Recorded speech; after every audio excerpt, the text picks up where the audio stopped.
ചോദ്യം number 241 Shri N A Nellikkunnu, ബഹുമാനപ്പെട്ട പൊതുമരാമത്ത് വിനോദസഞ്ചാര വകുപ്പ് മന്ത്രി. സാറേ, സംസ്ഥാനത്തെ എല്ലാ വിനോദസഞ്ചാര കേന്ദ്രങ്ങളിലും ഗ്രീൻ പ്രോട്ടോക്കോൾ നടപ്പിലാക്കുന്നതിനുള്ള നടപടികൾ സ്വീകരിച്ചു വരുന്നു. അതിൻ്റെ ഭാഗമായി സംസ്ഥാനത്തെ വിനോദസഞ്ചാര കേന്ദ്രങ്ങളിൽ ജൈവ അജൈവ വേസ്റ്റ് ബിന്നുകൾ സ്ഥാപിച്ചിട്ടുള്ളതും അജൈവ മാലിന്യങ്ങൾ തദ്ദേശ സ്ഥാപനങ്ങളുടെ സഹായത്തോടെ നീക്കം ചെയ്യുകയാണ് ചെയ്യുന്നത്. കൂടാതെ വിനോദസഞ്ചാര കേന്ദ്രങ്ങളുടെ ശുചിത്വം ഉറപ്പുവരുത്തുന്നതിനും ആരോഗ്യകരമായി നിലനിർത്തി അവയുടെ ഗുണനിലവാരം ഉയർത്തിക്കൊണ്ടുവരുന്നതിനുമായി കുടുംബശ്രീയുടെ സഹകരണത്തോടെ ജില്ലാ ടൂറിസം പ്രൊമോഷൻ കൗൺസിൽ മുഖേന വിനോദസഞ്ചാര വകുപ്പ് നടപ്പിലാക്കി വരുന്ന പദ്ധതിയായ ക്ലീൻ ഡെസ്റ്റിനേഷൻ ക്യാമ്പയിൻ 14 ജില്ലകളിലായി നടപ്പിലാക്കി വരുന്നു. ഇതിനായി വകുപ്പിൽ നിന്നും തുകയും അനുവദിച്ചു വരുന്നുണ്ട്. വളരെ ഡീറ്റെയിൽഡ് ആയിട്ടുണ്ട് സാറേ. ഓക്കെ, ടേബിൾ ചെയ്യാം. Thank you. Shri N A Nellikunnu.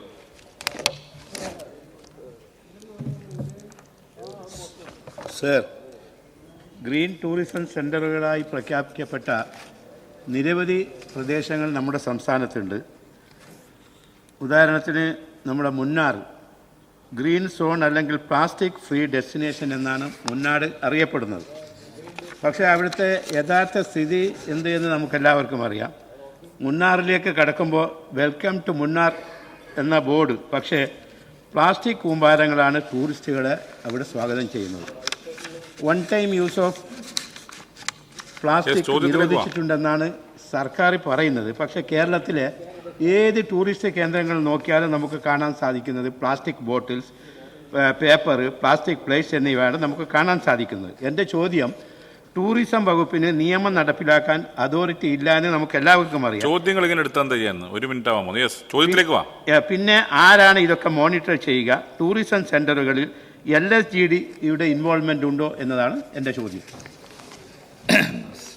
Sir, അതിൻ്റെ ഡീറ്റെയിൽസ് ടേബിൾ ചെയ്തതിൽ കുറച്ച് വന്നിട്ടുണ്ട് സാർ. പൊതുവേ സുസ്ഥിര വികസനത്തിലേക്കുള്ള വളരെ പ്രധാനപ്പെട്ട ചുവടുവെപ്പാണ് ഈ ഗ്രീൻ പ്രോട്ടോക്കോൾ.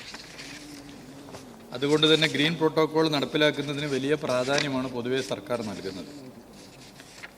പ്ലാസ്റ്റിക് ഉപയോഗം കുറച്ച് കൊണ്ടുവന്ന് ടൂറിസം കേന്ദ്രങ്ങളെ പ്ലാസ്റ്റിക് വിമുക്തമാക്കുക എന്ന ലക്ഷ്യം പൊതുവെ നടപ്പിലാക്കാൻ എല്ലാ വകുപ്പും യോജിച്ചുകൊണ്ടാണ് ശ്രമിക്കുന്നത്. ഹരിത കേരള മിഷൻ്റെ നേതൃത്വത്തിൽ ടൂറിസം വകുപ്പുമായി സഹകരിച്ച് നടത്തുന്ന ഹരിത ടൂറിസം പദ്ധതിയിൽ പ്ലാസ്റ്റിക് ഉപയോഗം കുറക്കുവാനുള്ള പദ്ധതി നടപ്പിലാക്കി വരുന്നുണ്ട്. സാർ, പ്ലാസ്റ്റിക് ബോട്ടിലും മറ്റും ഉപയോഗിച്ച് വേസ്റ്റ് ടു ആർട്ട് എന്ന പേരിൽ ഇൻസ്റ്റലേഷനുകൾ നിർമ്മിക്കുകയും ആകർഷകമാക്കുകയും ചെയ്യുന്നുണ്ട്. ടൂറിസം ക്ലബ്ബുകളെ കൂടി ഇതിൻ്റെ ഭാഗമാക്കി മാറ്റാനുള്ള ശ്രമമാണ് ഇപ്പോൾ നടത്തുന്നത്. ടൂറിസം കേന്ദ്രങ്ങളിലെത്തുന്നവരെ പൊതുവെ അവബോധം സൃഷ്ടിക്കാനുള്ള തീരുമാനങ്ങളും ഇടപെടലും നടത്തുന്നുണ്ട്. പലയിടങ്ങളിലും വിവിധ വകുപ്പുകളുമായി ബന്ധപ്പെട്ടാണ്. ചിലയിടത്ത് തദ്ദേശ സ്വയംഭരണ വകുപ്പാണ്, ചിലയിടത്ത് DTPC ആണ്, ചിലയിടത്ത് പോർട്ടുമായി ബന്ധപ്പെട്ടതുണ്ട്. അങ്ങനെ വിവിധ വകുപ്പുകൾ, ഫോറസ്റ്റ് ഉണ്ട്, വിവിധ വകുപ്പുകളുണ്ട്. വകുപ്പുകളെ ഏകോപിപ്പിക്കുന്നൊരു ശ്രമം പൊതുവേ നടത്തുന്നുണ്ട്. അതിനു പുറമെ ഒരു DMC ഡെസ്റ്റിനേഷൻ മാനേജ്മെൻറ്റ് കമ്മിറ്റി എന്നുള്ള നിലയിൽ MLAമാർക്ക് അതിൻ്റെ പ്രധാന ചുമതല നൽകിക്കൊണ്ട് ഉള്ള ഒരു ഇടപെടലും ഇതിൻ്റെ ഭാഗമായി നടത്താനാണ് ഉദ്ദേശിക്കുന്നത്. അപ്പോൾ കോർഡിനേഷൻ പ്രോപ്പറായി ആ നിലയിൽ മുന്നോട്ട് പോകാനാണ് ഉദ്ദേശിക്കുന്നത്. Second question. Sir, plastic waste process ചെയ്യുന്നതിന് കാസർഗോഡ് ജില്ലയിലെ പള്ളിക്കര പഞ്ചായത്തിൽ, അതായത് ബേക്കലിൽ ഒരു ഫാക്ടറി നിലവിൽ ഉണ്ടായിരുന്നു. ഇപ്പോൾ അതിൻ്റെ പ്രവർത്തനം നിലച്ച മട്ടാണ്. അത് പുനർജീവിപ്പിക്കുന്നതിന് ബേക്കൽ ടൂറിസത്തിൻ്റെ ഏറ്റവും വലിയ ഗുണഭോക്താവായ BRDSയെ കൊണ്ട് മുൻകൈ എടുപ്പിക്കുമോ? സാർ, അത് പരിശോധിച്ച് സാധ്യമാകുന്ന കാര്യങ്ങൾ ഇടപെട്ട് ചെയ്യാം. പ്രൊഫസർ ആബിദ് ഹുസൈൻ തങ്ങൾ. സർ, വിനോദസഞ്ചാര മേഖലയിലെ ഒരു കാര്യം അങ്ങയുടെ ശ്രദ്ധയിൽപ്പെടുത്തുകയാണ് ആദ്യമായി. കഴിഞ്ഞ നവംബർ 24-ന് ലോകസഞ്ചാരികൾ ആശ്രയിക്കുന്ന ഒരു മാഗസിനാണ് ഫോട്ടോ ട്രാവൽ മാഗസിൻ. ആ മാഗസിൻ കേരളം നോ ലിസ്റ്റിൽ ഉൾപ്പെടുത്തിയിരിക്കുകയാണ്. അതിൻ്റെ ഒരു നെഗറ്റീവ് ഇമേജ് ഉണ്ടാക്കുന്നതിന് മറികടക്കാൻ ഉള്ള ശ്രദ്ധ അങ്ങയുടെ ഭാഗത്തുനിന്നുണ്ടാകുമെന്ന് കരുതുകയാണ്. സർ, എൻ്റെ ചോദ്യം, ഈ കോട്ടക്കൽ കേന്ദ്രീകരിച്ചുകൊണ്ട് അരുവൈശാലയുണ്ട്, കടമ്പുഴ ക്ഷേത്രമുണ്ട്, മൂന്നാക്കൽ പള്ളിയുണ്ട്, നിളയോരമുണ്ട്. സർ, ഇത് അവിടെ മാത്രമല്ല, മലബാറിലും മലപ്പുറത്തും ഒക്കെയായി ഒട്ടേറെ ഇതുപോലെ പ്രകൃതി രമണീയമായ ആരോഗ്യപരമായ ഒരുപാടേറെ കേന്ദ്രങ്ങൾ ഉള്ള സ്ഥലങ്ങളാണ്. സർ, ഇതൊക്കെ ഒരു വ്യത്യസ്തമായ സ്ഥലങ്ങളെ ഇവയൊക്കെ ഒരു ക്ലസ്റ്റർ രൂപത്തിൽ ക്രോഡീകരിച്ചുകൊണ്ട് ഒരു ഹെൽത്ത് പിൽഗ്രിമേജ് ടൂറിസത്തിൻ്റെ പദ്ധതിയെക്കുറിച്ച് ഗ്രാമീണ പ്രദേശങ്ങളിലടക്കം ഉൾക്കൊള്ളാവുന്ന തരത്തിൽ ഉപയോഗപ്പെടുത്താനുള്ള ശ്രമം നടത്താൻ ടൂറിസം വകുപ്പിന് കഴിയുമോ എന്നാണ് എൻ്റെ ചോദ്യം. സാർ പൊതുവെ ആദ്യം പറഞ്ഞത് എന്താണെന്നുള്ളത് വ്യക്തത വന്നിട്ടില്ല. അങ്ങ് പറഞ്ഞത് നോ ലിസ്റ്റിൽ ഉൾപ്പെടുത്തി എന്നുള്ളത് കേരളത്തിൻ്റെ ടൂറിസ്റ്റ് കേന്ദ്രത്തെ മൊത്തത്തിലാണോ എന്താണെന്ന് അറിയില്ല. എന്തായാലും പൊതുവെ അന്താരാഷ്ട്ര തലത്തിൽ മികവുറ്റ ടൂറിസ്റ്റ് സാധ്യതയുള്ള സംസ്ഥാനമായിട്ടാണ് പൊതുവെ കേരളത്തിൻ്റെ ടൂറിസ്റ്റ് കേന്ദ്രങ്ങളെ പൊതുവെ വിലയിരുത്തപ്പെടുന്നത്. നിരവധി അംഗീകാരങ്ങൾ പുരസ്കാരങ്ങളൊക്കെ തന്നെ നമുക്ക് ലഭ്യമായിക്കൊണ്ടിരിക്കുന്നുണ്ട്. എന്നാൽ ഈ മാലിന്യം അതിൻ്റെ ഭാഗമായിട്ടുള്ള മറ്റു പ്രശ്നങ്ങൾ അത് പരിഹരിക്കാൻ നമ്മൾ കൂട്ടായി ഇടപെടണം. വലിയ നിലയിൽ അതിൻ്റെ അളവ് കുറഞ്ഞു വന്നിട്ടുണ്ട്. എല്ലാ വകുപ്പും കൂടി ചേർന്നുകൊണ്ട് നടത്തിയ ശ്രമത്തിൻ്റെ ഭാഗമായി കുറഞ്ഞിട്ടുണ്ട്. അത് കൂടുതൽ നമുക്ക് ശക്തിപ്പെടുത്തി മുന്നോട്ട് പോകാം. അങ്ങിവിടെ ചൂണ്ടിക്കാട്ടിയ ഈ പറയുന്ന ടൂറിസ്റ്റ് കേന്ദ്രങ്ങളെയൊക്കെ വെച്ചൊരു സർക്യൂട്ട് എന്നുള്ള ഒരു ആലോചന നമുക്ക് എങ്ങനെ പറ്റുമെന്നുള്ളത് പരിശോധിക്കാം. പൊതുവെ ഓരോ നിയമസഭാ മണ്ഡലത്തിലും ഈ വിവിധ ടൂറിസ്റ്റ് കേന്ദ്രങ്ങളുണ്ട്. ഇവയെ പരിപാലിക്കാനും മറ്റുമായി MLA-മാരുടെ നേതൃത്വത്തിൽ തന്നെയുള്ള സംവിധാനങ്ങൾ DTPC-യുമായി ചേർന്നുകൊണ്ട് എങ്ങനെ പറ്റുമെന്നുള്ളതും നമുക്ക് പരിശോധിക്കാവുന്നതാണ്. ശ്രീ കുറുക്കോളി മൊയ്തീൻ. സർ, ലോകസഞ്ചാരികളെ ആകർഷിക്കുന്ന വളരെ പ്രധാനപ്പെട്ട ടൂറിസ്റ്റ് കേന്ദ്രങ്ങൾ നമുക്ക് കേരളത്തിൽ അനവധിയുണ്ട്. ഈ അജൈവ മാലിന്യങ്ങൾ കൊണ്ടുണ്ടാകുന്ന പ്രശ്നങ്ങൾ പോലെ അതിനേക്കാൾ ഗുരുതരമായി വരികയാണ് മദ്യവും മയക്കുമരുന്നും ഉപയോഗിക്കുന്ന ആളുകളുടെ നിർബാധമുള്ള സഞ്ചാരം. വിദേശ വനിതയെപ്പോലും ആക്രമിച്ച സംഭവം കേരളത്തിൽ ഈയിടെ ഉണ്ടായി. അപ്പോൾ ഇത്തരത്തിലുള്ള ആളുകളുടെ ഈ പേക്കൂത്ത് നിയന്ത്രിക്കാൻ വലിയ സംവിധാനം ഉണ്ടാക്കാൻ കഴിയുമോ എന്നാണ് എനിക്കറിയേണ്ടത്. സർ, പല പഠനങ്ങളും തെളിയിക്കുന്നത് ഇന്ത്യയിൽ വളരെ ശാന്തമായി ടൂറിസ്റ്റ് കേന്ദ്രങ്ങൾ ആസ്വദിക്കാനും അതുപോലെ തന്നെ മറ്റ് തെറ്റായ പ്രവണതകൾ ഇല്ലാതെ പോകാനും സാധ്യമാകുന്നൊരു സംസ്ഥാനമുണ്ട്. ആ സംസ്ഥാനത്തിൻ്റെ പേര് കേരളമാണ് എന്നുള്ളതാണ്. അത് പൊതുവേ വിലയിരുത്താണ്. എന്നാൽ ഇവിടെ പറഞ്ഞതുപോലെ ഒറ്റപ്പെട്ട എന്തെങ്കിലും സംഭവങ്ങളുണ്ടാവും സാർ, അത് പരിശോധിക്കുക. അങ്ങ് വളരെ ആത്മാർത്ഥമായിട്ടാണ് അത് പറഞ്ഞതെന്ന് ഞാൻ കരുതുന്നു. എന്നാൽ തെറ്റായി ഇതിനെ പ്രചരിപ്പിക്കുന്ന ചിലരുണ്ട് സാർ. കേരളത്തിലെ ടൂറിസ്റ്റ് കേന്ദ്രങ്ങളൊക്കെ ആകെ കുഴപ്പമാണ്, കേരളം ആകെ കുഴപ്പമാണ്, കേരളം മദ്യത്തിൻ്റെയും ലഹരിയുടെയും പിടിയിലാണ് എന്നൊക്കെ പ്രചരിപ്പിക്കുന്ന ചില സാമൂഹ്യ ദ്രോഹികൾക്ക് സമാനമായ മനസ്സുള്ള ചിലരും നമ്മുടെ നാട്ടിൽ ജീവിക്കുന്നുണ്ട്. അങ്ങെന്തായാലും അതിലില്ല എന്ന് എനിക്ക് ഉറപ്പാണ്. അപ്പോൾ ആ നിലയിൽ ഉള്ള പ്രചരണത്തെ നമുക്ക് ഒരു തരത്തിൽ യോജിക്കാൻ പറ്റില്ല. എന്നാൽ ഒറ്റപ്പെട്ട ഇത്തരം സംഭവങ്ങൾ ഉണ്ടെങ്കിൽ അത് പരിശോധിക്കുക. എന്നാൽ പൊതുവേ കേരളം ഇങ്ങനെയാണ്, കേരളമാകെ കുഴപ്പമാണ് എന്ന് വരുത്തി തീർക്കാനുള്ള ശ്രമം അത് ഒരു തരത്തിലും യോജിക്കാൻ പറ്റുന്നതല്ല. ശ്രീ KPA മജീദ് ചുമതലപ്പെടുത്തിയ പ്രകാരം ശ്രീ N. ഷംസുദ്ദീൻ.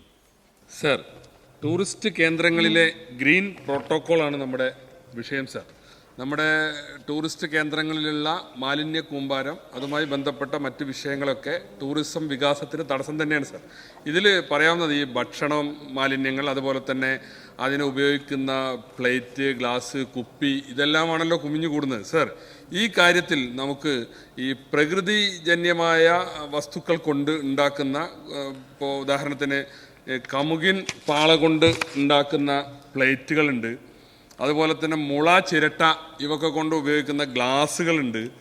ഇങ്ങനെ ഇപ്പോൾ എൻ്റെ മണ്ഡലത്തിലെ അട്ടപ്പാടിയിൽ ഒരു ഫാമിംഗ് സൊസൈറ്റി ഇത്തരത്തിലുള്ള സംഗതികളൊക്കെ വ്യാപകമായിട്ട് ഉണ്ടാക്കിയിട്ട് അതിനൊരു മാർക്കറ്റ് തന്നെ അവിടെ അത് ഷോറൂമായിട്ട് ഒരു കേന്ദ്രത്തിൽ വെച്ചിട്ടുണ്ട്.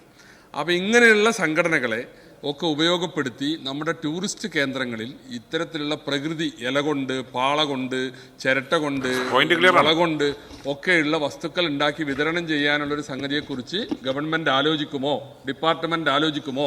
That is my question. Sir, നല്ല ഒരു ചോദ്യമാണത്. വളരെ നല്ല പോസിറ്റീവായിട്ടുള്ളൊരു കാര്യമാണ്. ഇപ്പോൾ ഉത്തരവാദിത്ത ടൂറിസം മിഷൻ്റെ നേതൃത്വത്തിൽ ഇത്തരമൊരു ശ്രമം ആരംഭിച്ചിട്ടുണ്ട്.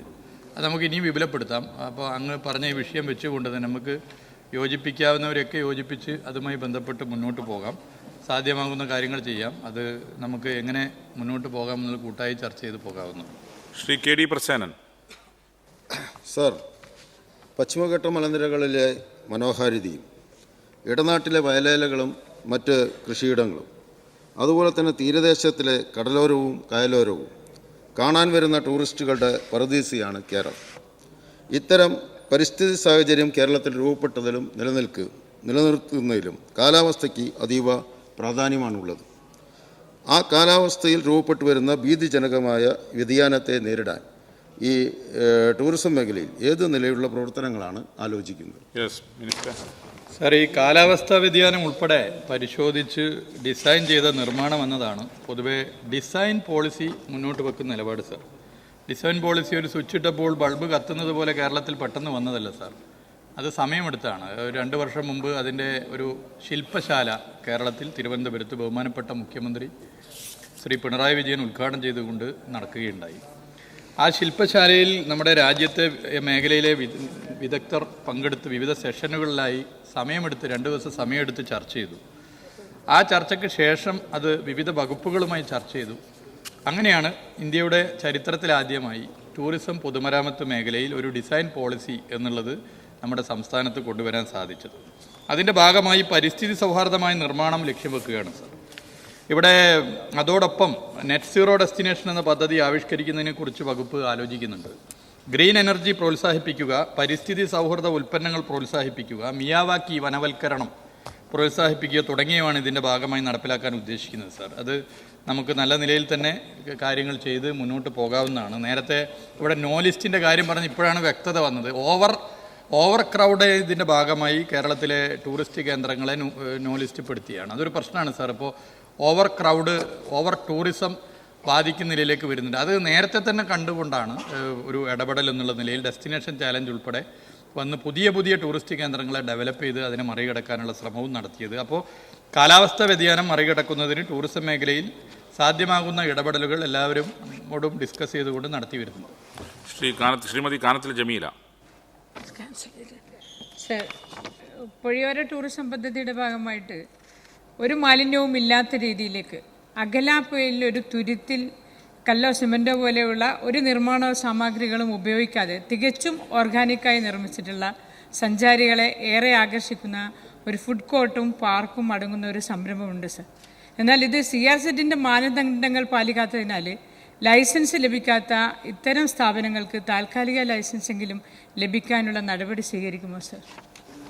സർ, അകലാപ്പുഴ മനോഹരമായ ഒരു ടൂറിസ്റ്റ് കേന്ദ്രമാണ്. അകലാപ്പുഴയെ വികസിപ്പിച്ച് മുന്നോട്ട് കൊണ്ടുപോകാനുള്ള എല്ലാ ശ്രമവും ബഹുമാനപ്പെട്ട MLA അവിടെ നേതൃത്വപരമായ പങ്കുവെച്ച് നടത്തുന്നുണ്ട്. അതിന് സാധ്യമാകുന്ന പിന്തുണ ടൂറിസം വകുപ്പ് നൽകുന്നതാണ്.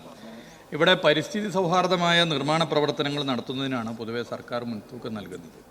നിർമ്മാണ സാമഗ്രികൾ ഉൾപ്പെടെ പരിസ്ഥിതി സൗഹൃദമാക്കുവാൻ വേണ്ടി നിർദ്ദേശിച്ചിട്ടുണ്ട്. ഇപ്പോൾ പ്രീഫാബ് സ്ട്രക്ചറുകൾ, അതുപോലെ സ്റ്റീൽ സ്ട്രക്ചറുകൾ തുടങ്ങിയവ കൂടുതൽ ഉപയോഗപ്പെടുത്തുന്നുണ്ട്. ഇവിടെ ഈ പ്രത്യേക വിഷയത്തെ എങ്ങനെയാണ് പരിഹരിക്കാനാവുക എന്നുള്ളത് പരിശോധിക്കാമെന്നുള്ളത് സഭയെ അറിയിക്കുകയാണ്. ശ്രീ തിരുവഞ്ചൂർ രാധാകൃഷ്ണൻ. സർ, ആഭ്യന്തര ടൂറിസ്റ്റുകളും വിദേശ ടൂറിസ്റ്റുകളും നമ്മളുടെ നാട്ടിൽ വരുന്നുണ്ട്.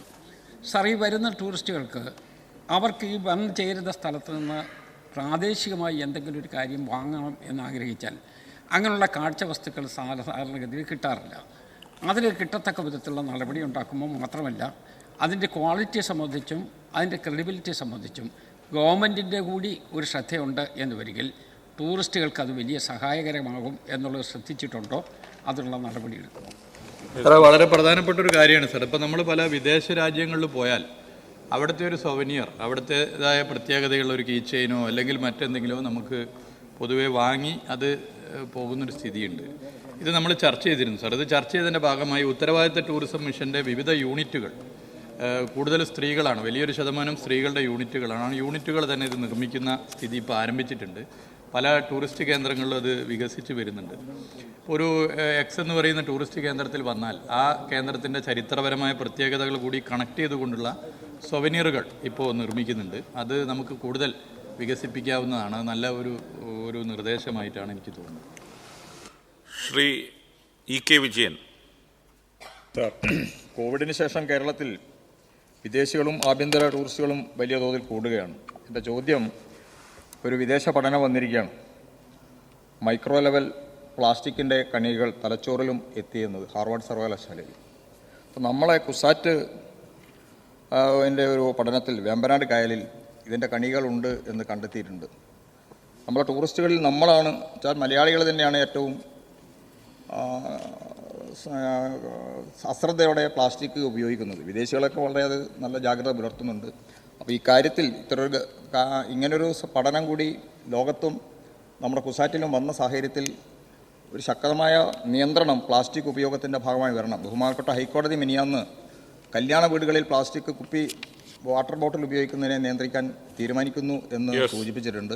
അപ്പോൾ അതിൻ്റെ ഭാഗമായി ഈ മേഖലകളിൽ നമുക്ക് പകരം സംവിധാനം സൃഷ്ടിക്കുന്നൊരു ബൃഹത്തായ പദ്ധതി ആവിഷ്കരിക്കുമോ എന്നാണ് എൻ്റെ ചോദ്യം. പ്ലാസ്റ്റിക്കുമായി ബന്ധപ്പെട്ട വിഷയം നേരത്തെ പറഞ്ഞത് ഞാൻ ആവർത്തിക്കുന്നില്ല. ഇതിന് എല്ലാ നിലയിലും ഒരു ഭാഗത്ത് ബോധവൽക്കരണവും സർക്കാർ പരിപാടികളിൽ കർശനമായ നിയന്ത്രണവും വരുന്നതോടൊപ്പം തന്നെ ഒരു ആൾട്ടർനേറ്റീവ്, ഒരു ബദൽ എന്നുള്ള നിലയിൽ എന്ത് എന്നുള്ളത് പരിശോധിച്ചു ഉത്തരവാദിത്ത ടൂറിസം മിഷനെയും അതുപോലെ തന്നെ ഓരോ പ്രദേശത്തെയും ജനങ്ങളെയും ആകെ അണിനിരത്തിക്കൊണ്ടുള്ള പദ്ധതികളും ഉൽപ്പന്നങ്ങളും കൊണ്ടുവരാനുള്ള ഇടപെടലാണ് ഇപ്പോൾ ടൂറിസം വകുപ്പ് നടത്തിക്കൊണ്ടിരിക്കുന്നത്.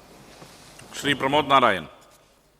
സർ, ഹൃദയഹാരിയുള്ള പ്രകൃതി ഭംഗിയുള്ള ഇടങ്ങളിലും ദൃശ്യചാരുതയുള്ള സ്ഥലങ്ങളിലും ആളുകൾക്കിരുന്ന് ജോലി ചെയ്യാൻ കഴിയുന്ന വർക്ക് സ്റ്റേഷൻ എന്ന സാധ്യത ഉപയോഗപ്പെടുത്തി ഏറെ ഭംഗിയുള്ള റാന്നിയിലെ പെരുന്തേനരുവി ഉൾപ്പെടെയുള്ള ശാന്തമായ പുഴയോരങ്ങളിൽ ടൂറിസം സ്റ്റാർട്ടപ്പ് പോർട്സ് ആരംഭിക്കാൻ നൂതന ആശയങ്ങൾ നടപ്പിലാക്കുന്ന മന്ത്രി എന്ന നിലയിൽ അങ്ങ് മുൻകൈയെടുക്കുമോ എന്നതാണ് ചോദ്യം. സ്റ്റാർട്ടപ്പ് മിഷനുമായി ഇപ്പോൾ തന്നെ ടൂറിസം വകുപ്പ് കൈകോർത്തുകൊണ്ട് ചില പദ്ധതികൾ നടപ്പിലാക്കുന്നുണ്ട്. ചില പദ്ധതികൾ മുന്നോട്ട് വരുന്നുണ്ട്. ഈ പ്രത്യേക ടൂറിസ്റ്റ് കേന്ദ്രത്തിൻ്റെ കാര്യം പരിശോധിക്കാൻ ബഹുമാനപ്പെട്ട MLA അതിന് മുൻകൈ എടുക്കുന്നുണ്ട്. അത് നമുക്ക് എങ്ങനെ അത് യാഥാർത്ഥ്യമാക്കാമെന്നുള്ളത് കൂട്ടായി ചർച്ച ചെയ്ത് തീരുമാനം കൈക്കൊള്ളാമെന്നുള്ളത് സഭയെ അറിയിക്കുക. ശ്രീ TJ വിനോദ്. സർ, നാടിൻ്റെ ജീവിതം അടുത്ത് കാണുക എന്ന ലക്ഷ്യത്തോടെയാണ് വിദേശ സഞ്ചാരികൾ താമസിക്കുന്നതിന് ഹോം സ്റ്റേകളെ തിരഞ്ഞെടുക്കുന്നത്. കുടുംബത്തോടൊപ്പം കഴിയാനുള്ള അവസരം ഹോം സ്റ്റേ വഴി സൃഷ്ടിക്കുകയാണ്. എന്നാൽ ബഡ്ജറ്റിൽ പുതിയ നിർദ്ദേശമനുസരിച്ച് സർക്കാർ പറയുന്ന ഹോമുകൾ കുടുംബങ്ങളുണ്ടാകില്ല. കുടുംബങ്ങൾ താമസിക്കാത്ത വീടുകൾ ഇത്തരം ആവശ്യങ്ങൾക്ക് കൊടുക്കുമ്പോൾ സർവീസ് വില്ല എന്നാണ് അറിയപ്പെടുന്നത്. ഇവിടെ ഹോം സ്റ്റേ എന്ന ബോർഡ് വയ്ക്കാനും സർക്കാർ വിലക്കുണ്ട്. കുടുംബം താമസിക്കാത്ത വീടുകളെ ഹോം സ്റ്റേ ഹോം എന്ന് പേരിട്ട് വിനോദസഞ്ചാരികളുടെ മുന്നിൽ അവതരിപ്പിക്കുന്നത് അതിഥികൾക്ക് തെറ്റിദ്ധാരണ ഉണ്ടാക്കുമെന്നും നിലവിലുള്ള ഹോം സ്റ്റേകളുടെ പ്രവർത്തനത്തെ ബാധിക്കുമെന്നും നിലവിലുള്ള ഹോം സ്റ്റേ നടത്തുന്നത് പരാതിപ്പെടുന്നുണ്ട്. ഇത് പരിഹരിക്കാൻ ഗവൺമെൻറ് എന്ത് നടപടിയാണ് സ്വീകരിക്കാൻ ഉദ്ദേശിക്കുന്നത്? ഹോം സ്റ്റേകളെ പ്രോത്സാഹിപ്പിക്കാൻ സാധ്യമാകുന്ന കാര്യങ്ങളൊക്കെ തന്നെ സർക്കാർ ചെയ്ത് വരുന്നുണ്ട്. ഇപ്പോൾ പുതിയ പദ്ധതി ആ നിലയിൽ തന്നെ നിലവിൽ ഹോം സ്റ്റേ നടത്തുന്നവർക്ക് ഒരു തരത്തിലും തടസ്സമുള്ളത് അല്ല എന്ന് മാത്രമല്ല, അത് കൂടുതൽ അവർക്ക് നല്ല നിലയിൽ മുന്നോട്ട് കൊണ്ടുപോകാനുള്ള സാധ്യതകളാണുള്ളത്. അത് ആ നിലയിൽ തന്നെ പരിശോധിക്കാം. ആർക്കെങ്കിലും തെറ്റിദ്ധാരണജനകമായ എന്തെങ്കിലും തോന്നലുകൾ ഉണ്ടെങ്കിൽ അത് ചർച്ച ചെയ്തുകൊണ്ട് തന്നെ നമുക്ക് മുന്നോട്ട് പോകാം. ചോദ്യം number 242 Shri MB Govindan master ചുമതലപ്പെടുത്തിയ പ്രകാരം ശ്രീ M നൌഷാദ്, ബഹുമാനപ്പെട്ട പൊതുമരാമത്ത് വിനോദസഞ്ചാര വകുപ്പ് മന്ത്രി.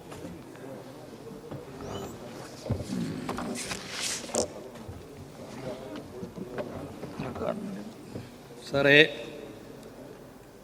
അത് കുറേ നീണ്ടതാണ്, ഞാൻ ടേബിൾ ചെയ്യാം sir. Okay, thank you. Shri M Noushad. Sir, പൊതുസ്ഥലങ്ങൾ നവീകരിക്കുന്നതിൻ്റെ ഭാഗമായി എൻ്റെ മണ്ഡലത്തിലെ കൊല്ലം ROBയുടെ താഴ്വശം ഡിസൈൻ ചെയ്ത് മനോഹരമാക്കി മികച്ച ഒരു ടൂറിസ്റ്റ് കേന്ദ്രമാക്കി മാറ്റിയിട്ടുണ്ട്. ഇത്തരം പൊതുസ്ഥലങ്ങൾ വികസിപ്പിക്കുന്നതിന് CSR ഫണ്ട്, സഹകരണ മേഖല, സ്വകാര്യ സംരംഭകർ എന്നിവരെ ഉപയോഗപ്പെടുത്തുമോ എന്നുള്ളതാണ് എൻ്റെ ചോദ്യം. Yes minister. സാർ, നമുക്ക് നല്ല നിലയിൽ ചെയ്യാൻ സാധ്യമാകുന്ന കാര്യങ്ങളാണ് സാർ. നേരത്തെ 2023 നവംബർ മാസം 16-ാം തീയതി വിനോദസഞ്ചാര വകുപ്പ് ഒരു ടൂറിസം ഇൻവെസ്റ്റേഴ്സ് മീറ്റ് സംഘടിപ്പിച്ചിരുന്നു. ആ ടൂറിസം ഇൻവെസ്റ്റേഴ്സ് മീറ്റിൻ്റെ ഭാഗമായി തുടർച്ചയായി അതിൻ്റെ ഫോളോ അപ്പ് നടത്തുന്നതിൻ്റെ ഭാഗമായി പല പദ്ധതികളും ആരംഭിച്ചിട്ടുണ്ട് സാർ.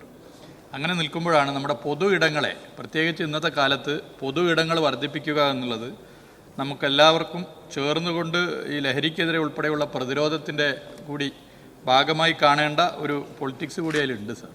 അപ്പോൾ ആ നിലയിൽ പൊതു ഇടങ്ങളെ പരമാവധി ജനങ്ങൾക്ക് ഉപയോഗിക്കാൻ സാധ്യമാകുന്ന നിലയിലേക്കുള്ള ഫെസിലിറ്റേറ്ററുടെ റോൾ വഹിച്ചുകൊണ്ട് ഗവൺമെൻറ് ഇടപെടുക എന്നുള്ളൊരു കാഴ്ചപ്പാടാണ് പൊതുവെ സ്വീകരിക്കുന്നത് സാർ. അതിൻ്റെ ഭാഗമായി മറ്റ് വകുപ്പുകളുമായി ചേർന്നുകൊണ്ടുള്ള പദ്ധതികൾ പൊതുവെ ടൂറിസം വകുപ്പ് ആലോചിക്കുന്നു സാർ. അതിലേറ്റവും സാധ്യതയുള്ള പൊതുമരാമത്ത് വകുപ്പ്. പൊതുമരാമത്ത് വകുപ്പിൻ്റെ പാലങ്ങൾ, റെയിൽവേ ഓവർബ്രിഡ്ജുകൾ ഒക്കെ നമ്മുടെ മുമ്പിലുണ്ട് സാർ. പല ബ്രിഡ്ജിൻ്റെ അടിയിൽ കാട് പിടിച്ച് കിടക്കുകയാണ് സാർ. കാട് പിടിച്ച് കിടക്കുന്ന സ്ഥലം ചിലയിടങ്ങളിൽ ചില അരാജകത്വ കേന്ദ്രങ്ങളായി മാറുന്നു എന്നുള്ള സംശയം നാട്ടുകാർ പറയുന്നുണ്ട് സാർ. ബഹുമാനപ്പെട്ട MLA ഇവിടെ ചൂണ്ടിക്കാട്ടിയ ഈ ബ്രിഡ്ജ്, ആ ബ്രിഡ്ജ് ഇപ്പോൾ നമ്മുടെ CPIMൻ്റെ സംസ്ഥാന സമ്മേളനം വിജയകരമായി പൂർത്തീകരിച്ചു. ജനങ്ങൾ വലിയ പിന്തുണയാണ് ആ സമ്മേളനത്തിന് നൽകിയത്. ആ സമ്മേളനം നടന്നതിൻ്റെ തൊട്ട മുമ്പിലാണ് ഈ ബ്രിഡ്ജ് ഉള്ളത്. കാട് പിടിച്ച് കിടക്കുന്ന സ്ഥലമാണ്.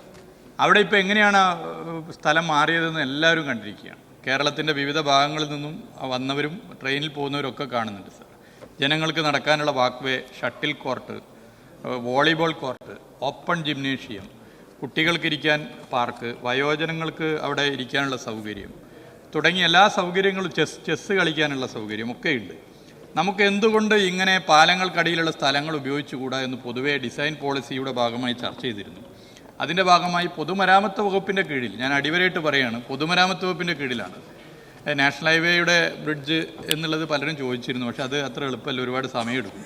പൊതുമരാമത്ത് വകുപ്പിൻ്റെ കീഴിലുള്ള 50 പാലങ്ങൾ ഇതിനു വേണ്ടി തയ്യാറാണ്. ബഹുമാനപ്പെട്ട MLA-മാർ ഇതുമായി സഹകരിക്കാൻ തയ്യാറുള്ള സഹകരണ സ്ഥാപനങ്ങൾ, സ്വകാര്യ സ്ഥാപനങ്ങൾ, വ്യക്തികൾ ഇവരുമായി ചേർന്നുകൊണ്ട് പദ്ധതികളുമായി മുന്നോട്ട് വരാൻ തയ്യാറായാൽ 2 കൈ നീട്ടി ടൂറിസം വകുപ്പും പൊതുമരാമത്ത് വകുപ്പും സ്വീകരിക്കുമെന്നുള്ളത് പറയാൻ ഞാൻ ആഗ്രഹിക്കുന്നു.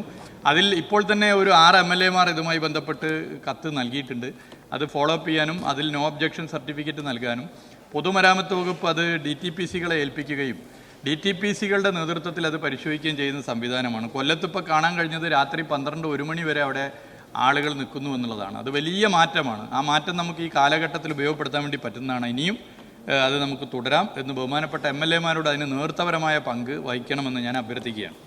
സെക്കൻഡ് ക്വസ്റ്റ്യൻ സർ, ഈ ടൂറിസം ഇൻവെസ്റ്റേഴ്സ് മീറ്റിന്റെ ഭാഗമായി അവതരിപ്പിച്ചതല്ലാതെ മറ്റ് പദ്ധതികളിൽ നിക്ഷേപം ആകർഷിക്കുവാൻ ലക്ഷ്യമിടുന്നുണ്ടോ എന്നുള്ളത്. Yes minister. സാർ, തീർച്ചയായിട്ടും അത്തരത്തിൽ നമ്മൾ ഇടപെടുന്നുണ്ട്. ഈ ടിമ്മിൻ്റെ തുടർച്ചയായുള്ള ഇൻവെസ്റ്റേഴ്സ് സെൽ സ്വകാര്യ പങ്കാളിത്തത്തോടെ വികസിപ്പിക്കാനാകുന്ന പദ്ധതികൾ തയ്യാറാക്കുകയാണ്. അത്തരം പദ്ധതികൾക്കുള്ള താല്പര്യപത്രം ക്ഷണിക്കുന്നതിന് വേണ്ടിയും തീരുമാനിച്ചിട്ടുണ്ട്. അതിൻ്റെ മറ്റ് കാര്യങ്ങൾ എടുത്ത് പരിശോധിക്കുമ്പോൾ പൊതുവേ നല്ല ഒരു പോസിറ്റീവായിട്ടുള്ള ആറ്റിറ്റ്യൂഡാണ് പൊതുവേ കാണാൻ സാധിക്കുന്നത്. ശ്രീ PT റഹീം. സർ, ഈ പാലങ്ങൾക്ക് ചുവട്ടിൽ പൊതുയിടങ്ങൾ ഉണ്ടാക്കുന്നതിനെ സംബന്ധിച്ച് അങ്ങോട്ട് പറഞ്ഞു.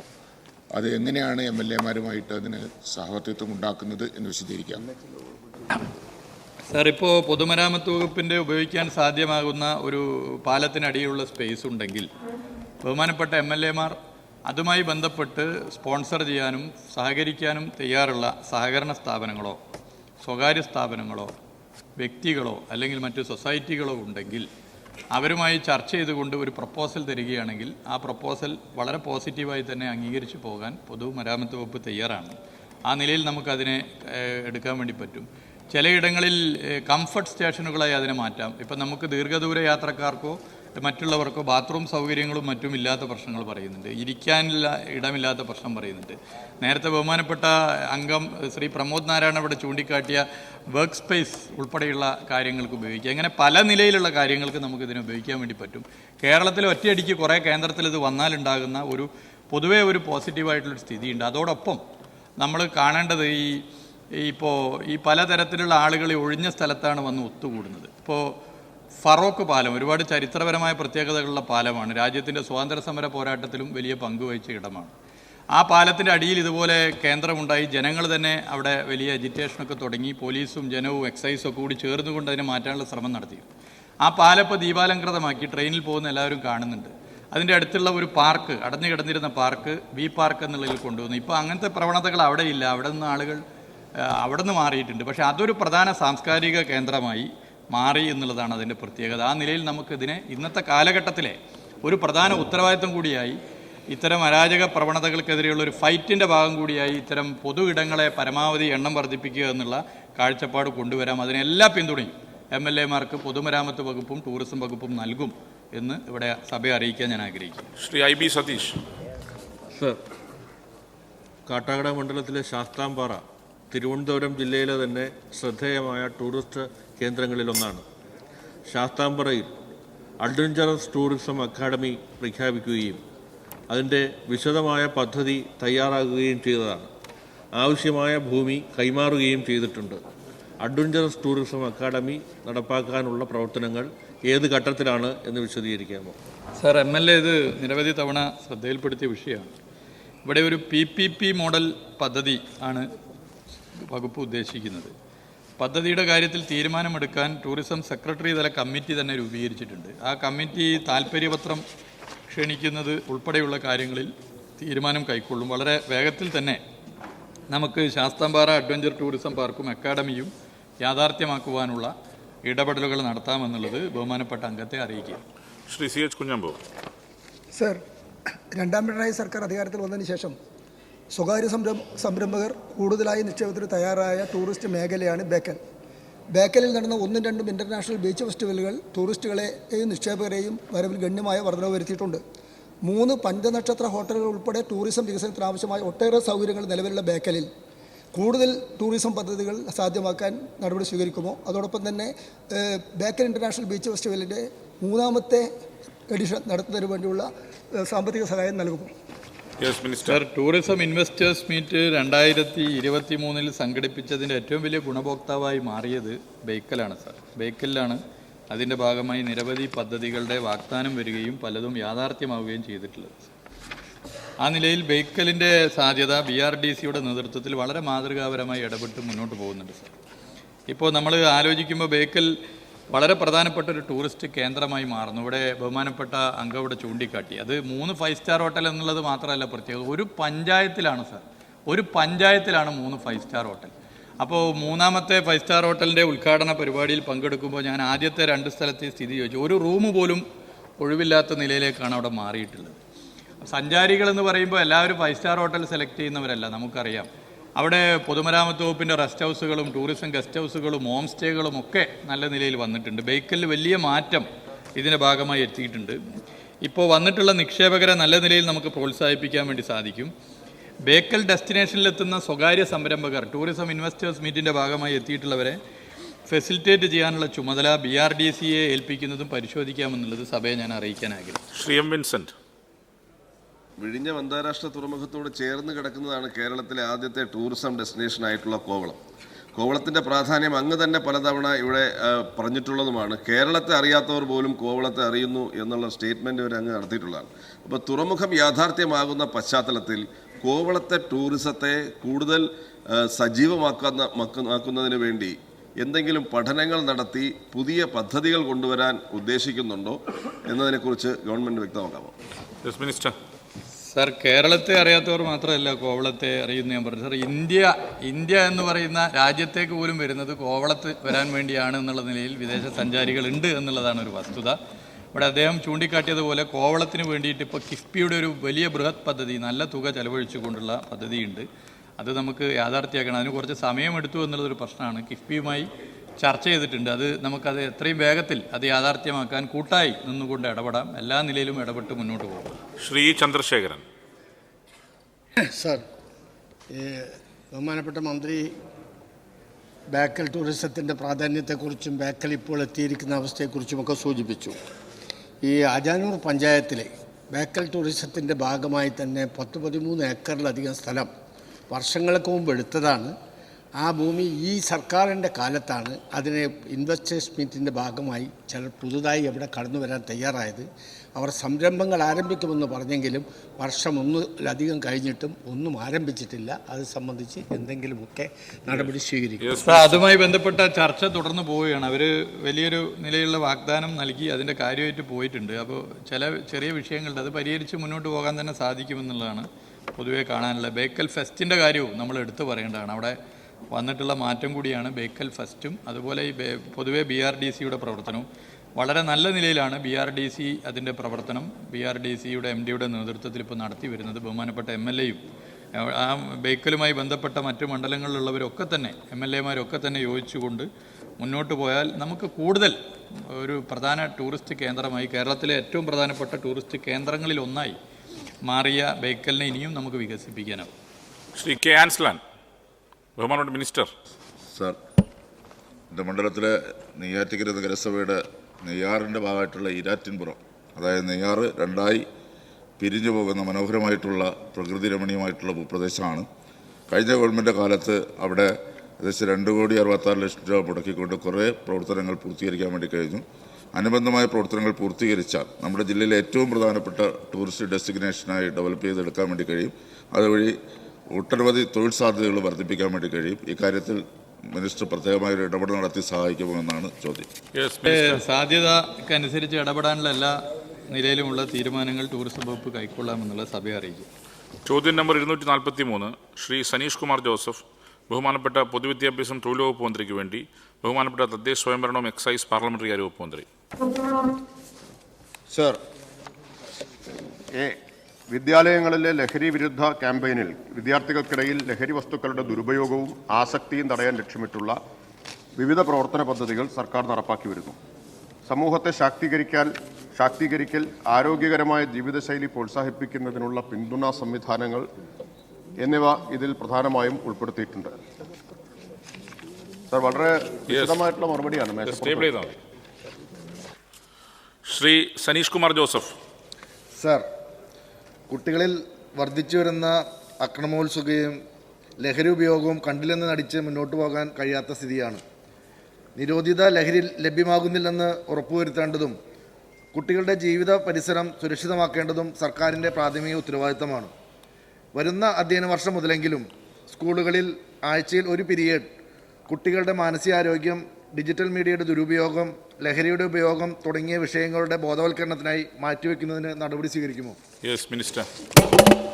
സർ,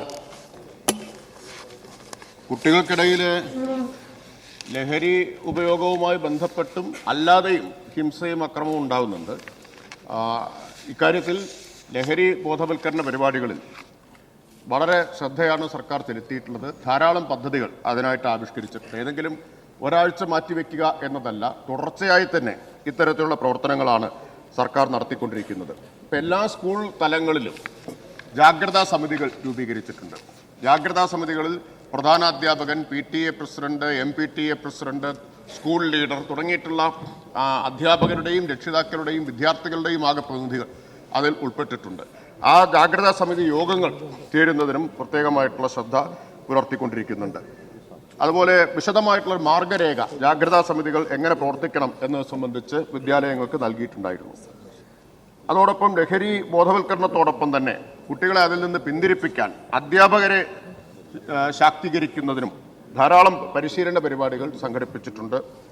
അമ്മ റിസോഴ്സ് ഗ്രൂപ്പായി രക്ഷിതാക്കളുടെ കൂട്ടായ്മ സ്കൂൾ പ്രവർത്തനങ്ങൾക്ക് പിന്തുണ നൽകിക്കൊണ്ടിരിക്കുന്നുണ്ട്. അതുപോലെ തന്നെ സ്റ്റാൻഡേർഡ് ഓപ്പറേറ്റിംഗ് പ്രൊസീജിയർ ഉൾപ്പെടുത്തിയിട്ടുണ്ട്. പ്രധാനമായിട്ടും 3 ഘടകങ്ങൾ ഉൾപ്പെടുത്തി. ഒന്ന്, അറിയുക, അതുപോലെ തന്നെ കണ്ടെത്തുക, അറിയിക്കുക, പരിഹാരമാർഗങ്ങൾ നിർദ്ദേശിക്കുക. ഇങ്ങനെ 3 ഘടകങ്ങൾ ഉൾപ്പെടുത്തിക്കൊണ്ട് സ്റ്റാൻഡേർഡ് ഓപ്പറേറ്റിംഗ് പ്രൊസീജിയർ തയ്യാറാക്കിയിട്ടുണ്ട്. പ്രൈമറി, സെക്കൻഡറി തലങ്ങളിലെ എല്ലാ അധ്യാപകർക്കും അവധിക്കാല പരിശീലന പരിപാടി സംഘടിപ്പിച്ചിട്ടുണ്ട്. ഈ കാര്യത്തിന് വേണ്ടി മാത്രമായിട്ട് സംഘടിപ്പിച്ചിട്ടുണ്ട്. അധ്യാപകർ മുഖേന കുട്ടികളെ ശാക്തീകരിക്കുക എന്നതാണ് സർക്കാർ ലക്ഷ്യം വയ്ക്കുന്നത്. അതുപോലെ തന്നെ ലഹരിക്കെതിരെ ബോധവൽക്കരണ പരിപാടി സംഘടിപ്പിക്കാനും കുട്ടികളെ നിരീക്ഷിക്കുന്നതിനുമായിട്ട് എക്സൈസ് വകുപ്പുമായിട്ട് ചേർന്ന് സ്കൂളിൽ Prahari club, children's club, anti narcotic club എന്നിവ രൂപീകരിക്കുകയും ബോധവൽക്കരണ പരിപാടികൾ നടത്തുകയും ചെയ്യുന്നു. അതുപോലെ തന്നെ തിരഞ്ഞെടുക്കപ്പെട്ട സ്കൂളുകളിൽ ജാഗ്രതാ ബ്രിഗേഡ് എന്ന നിലയിൽ 30 മുതൽ 50 വരെ കുട്ടികളുടെ ഗ്രൂപ്പ് രൂപപ്പെടുത്തിയിട്ടുണ്ട്. അതിലൂടെ പ്രവർത്തനങ്ങളാകെ ഏകോപിപ്പിച്ചുകൊണ്ടിരിക്കുകയാണ്. കലാകായിക ദന്ത സംരക്ഷണം ഉൾപ്പെടെയുള്ള ആരോഗ്യ പരിപാടികൾ, വ്യക്തിത്വ വികസന പരിപാടികൾ എന്നിവ നടപ്പാക്കിക്കൊണ്ടിരിക്കുന്നു. എക്സൈസ് വകുപ്പ് തയ്യാറാക്കിയിട്ടുള്ള തെളിവാനം വരയ്ക്കുന്നവർ, കരുതൽ, കവചം തുടങ്ങിയിട്ടുള്ള ധാരാളം ലഘുലേഖകളും പുസ്തകങ്ങളും തയ്യാറാക്കിയിട്ടുണ്ട്. അത് കുട്ടികൾക്കിടയിൽ വിതരണം ചെയ്യുന്നുണ്ട്. സംസ്ഥാനത്തെ എല്ലാ വിദ്യാലയങ്ങളിലും ജൂൺ 26 ലഹരി വിരുദ്ധ പാർലമെന്റ്, ശിശുദിനത്തിൽ പ്രത്യേകമായിട്ടുള്ള അസംബ്ലി, ഒക്ടോബർ 2 സംവാദ സദസ്സ്, ക്ലാസ് സഭകൾ, ജനുവരി 30 എന്നിങ്ങനെയുള്ള വിപുലമായ പരിപാടികളാണ് നടത്തുന്നത്. ഇപ്പോൾ ഏതെങ്കിലും ഒരാഴ്ച സംഘടിപ്പിക്കുക എന്നുള്ളതല്ല, അധ്യയന വർഷത്തിലുടനീളം ഇത്തരത്തിലുള്ള ലഹരി വിരുദ്ധ ബോധവൽക്കരണ പരിപാടികളും ലഹരിക്കെതിരായിട്ടുള്ള നടപടികൾ സ്വീകരിക്കാൻ അധ്യാപകരെ എംപവർ ചെയ്യുന്ന തരത്തിലുള്ള പരിപാടികളും പൊതുവിദ്യാഭ്യാസ വകുപ്പും എക്സൈസ്, ആഭ്യന്തരം തുടങ്ങിയിട്ടുള്ള ആരോഗ്യം തുടങ്ങിയ വിവിധ വകുപ്പുകളുടെ ഏകോപനത്തോടു കൂടി നടപ്പാക്കിക്കൊണ്ടിരിക്കുകയാണ്. Second question Shri Saneesh. Sir, ലഹരിക്കും അക്രമങ്ങൾക്കും നല്ലൊരു പ്രതിവിധിയാണ് സ്പോർട്സ്.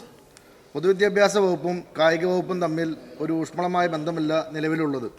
പൊതുവിദ്യാലയങ്ങളിലെ കളിക്കളങ്ങളുടെ നിർമ്മാണം, പരിപാലനം എന്നിവയിൽ പൊതുവിദ്യാഭ്യാസ വകുപ്പ് തടസ്സവാദങ്ങൾ ഉന്നയിക്കുന്ന സ്ഥിതി നിലവിലുണ്ട്. വകുപ്പുകൾ തമ്മിലുള്ള ഈ തർക്കം സംസ്ഥാനത്തിലെ പല നിർമ്മാണ പ്രവർത്തനങ്ങളെയും ദോഷകരമായി ബാധിക്കുന്നുണ്ട്. 2021-22 ബഡ്ജറ്റിൽ അനുവദിച്ച ടെൻഡർ നടപടികൾ പൂർത്തീകരിച്ച ചാലക്കുടി ബോയ്സ് ഹൈസ്കൂളിലെ 5 കോടിയുടെ സ്റ്റേഡിയം നിർമ്മാണവും ഈ തർക്കത്തിൽ മുടങ്ങിക്കിടക്കുകയാണ്. ഈ തർക്കം പരിഹരിച്ച് സ്റ്റേഡിയം നിർമ്മാണത്തിലുള്ള നടപടികൾ സ്വീകരിക്കുമോ? Yes minister. സർ, ഒന്നാമത്തെ കാര്യം, ഒരു ചോദ്യത്തിൽ അദ്ദേഹം ഒരു ആരോപണം കൂടി ഉന്നയിച്ചു. അത് വസ്തുതാവിരുദ്ധമാണ് എന്ന കാര്യം ഞാനിവിടെ വ്യക്തമാക്കാൻ ആഗ്രഹിക്കുകയാണ്. പൊതുവിദ്യാഭ്യാസ വകുപ്പും കായിക വകുപ്പും തമ്മിലോ ഈ സർക്കാരിലെ ഏതെങ്കിലും വകുപ്പുകൾ തമ്മിലോ അത്തരത്തിലുള്ള ഒരു പ്രശ്നവും നിലനിൽക്കുന്നില്ല എന്ന് മാത്രമല്ല, നല്ല ബന്ധമാണ് എല്ലാ വകുപ്പുകളും തമ്മിലുള്ളത്. അതുകൊണ്ടാണ് ഞാനിവിടെ നേരത്തെ അതുകൊണ്ടാണ് ഈ നേരത്തെ വിശദീകരിച്ച പരിപാടികളെല്ലാം വിവിധ വകുപ്പുകൾ ഏകോപനത്തോടു കൂടി നടപ്പാക്കിയിട്ടുള്ളതാണ്. അത് തന്നെ കാണിക്കുന്നത് എല്ലാ വകുപ്പുകളും സഹവർത്തിത്വത്തോടെ സഹകരണത്തോടു കൂടിയാണ് ഈ കാര്യങ്ങൾ ചെയ്തുകൊണ്ടിരിക്കുന്നത് എന്നതാണ്. ചാലക്കുടി ബോയ്സ് സ്കൂളിലെ പ്രശ്നം അത് പ്രത്യേകമായിട്ടുള്ള പ്രശ്നമാണ്. അത് പ്രത്യേകമായിട്ടുള്ള ചോദ്യമായിട്ട് ഉന്നയിച്ചാൽ അതിൻ്റെ വിശദാംശങ്ങൾ അദ്ദേഹത്തെ അറിയിക്കുന്നതാണ്. ശ്രീ കെ ബാബു തൃപ്പൂണിത്തറ. സർ, ലഹരി വിരുദ്ധ പ്രവർത്തനങ്ങൾ ധാരാളമായി നടക്കുന്നതായി ബഹുമാനപ്പെട്ട മന്ത്രി ഇവിടെ അറിയിക്കുകയുണ്ടായി. വളരെയേറെ ലഹരി വിരുദ്ധ പ്രവർത്തനങ്ങൾ നടത്തിയിട്ടും നമ്മുടെ ക്യാമ്പസുകളിൽ, സ്കൂളുകളിലും അതുപോലെ വിദ്യാലയങ്ങളിലുമെല്ലാം കലാലയങ്ങളിലും ലഹരിക്ക് അടിമപ്പെടുന്ന കുട്ടികളുടെ എണ്ണം ദൈനംദിനം വർദ്ധിച്ചു വരികയാണ്. കേസുകളും വർദ്ധിക്കുന്നുണ്ട്. ഈ സാഹചര്യത്തിൽ ഇപ്പോൾ നടപ്പാക്കിക്കൊണ്ടിരിക്കുന്ന ലഹരി വിരുദ്ധ പ്രവർത്തനങ്ങളിൽ എന്തെങ്കിലും പോരായ്മയുള്ളതായി ഗവൺമെൻറ് വിലയിരുത്തിയിട്ടുണ്ടോ? ഇത് ഫലപ്രദമാക്കാൻ കൂടുതൽ എന്തെങ്കിലും പദ്ധതികൾ നടപ്പാക്കാൻ ഉദ്ദേശിക്കുന്നുണ്ടോ? Yes minister. സർ, ഇപ്പോൾ നടപ്പാക്കിക്കൊണ്ടിരിക്കുന്ന ലഹരി വിരുദ്ധ പ്രവർത്തനങ്ങളിൽ പോരായ്മയുള്ളതായിട്ട് സർക്കാർ കാണുന്നില്ല. അത് ഫലപ്രദമാണ് എന്നാണ് കാണുന്നത്. കൂടുതൽ ഫലപ്രദമാക്കുന്നതിന് ഏത് നിർദ്ദേശവും ബഹുമാനപ്പെട്ട അംഗം ഉൾപ്പെടെ ഏതൊരാളും നൽകുന്ന ഏത് നിർദ്ദേശവും സ്വീകരിക്കാൻ സർക്കാരിന് തുറന്ന സമീപനമാണുള്ളത്. നമുക്ക് കൂട്ടായി ചർച്ച ചെയ്ത് ഇതിനെ കൂടുതൽ ഫലപ്രദമാക്കുന്നതിനുള്ള നിർദ്ദേശങ്ങൾ മുന്നോട്ട് വെച്ചാൽ അവ നടപ്പാക്കുന്നതിനെ കുറിച്ച് ആലോചിക്കാം. ഇപ്പോൾ നടപ്പാക്കുന്നതൊക്കെ ഫലപ്രദമാണ്. പക്ഷേ ഇനിയും ഫലപ്രദമാവാൻ കൂടുതൽ നല്ല നിർദ്ദേശങ്ങളുണ്ടോ നമുക്ക് സ്വീകരിക്കാം. അക്കാര്യത്തിലൊന്നും ഒരു തർക്കത്തിൻ്റെയും പ്രശ്നം ഉദിക്കുന്നില്ല. ശ്രീ റോജി എം ജോൺ ചുമതലപ്പെടുത്തിയ പ്രകാരം ശ്രീ അൻവർ സാദത്ത്. സർ, ഇവിടെ സനീഷ് കുമാർ ചോദിച്ച ചോദ്യം തന്നെയാണ്. ഞാൻ കഴിഞ്ഞ ശ്രദ്ധ ക്ഷണിക്കൽ കൊണ്ടുവന്നിരുന്നു ബഹുമാനപ്പെട്ട വിദ്യാഭ്യാസ മന്ത്രി.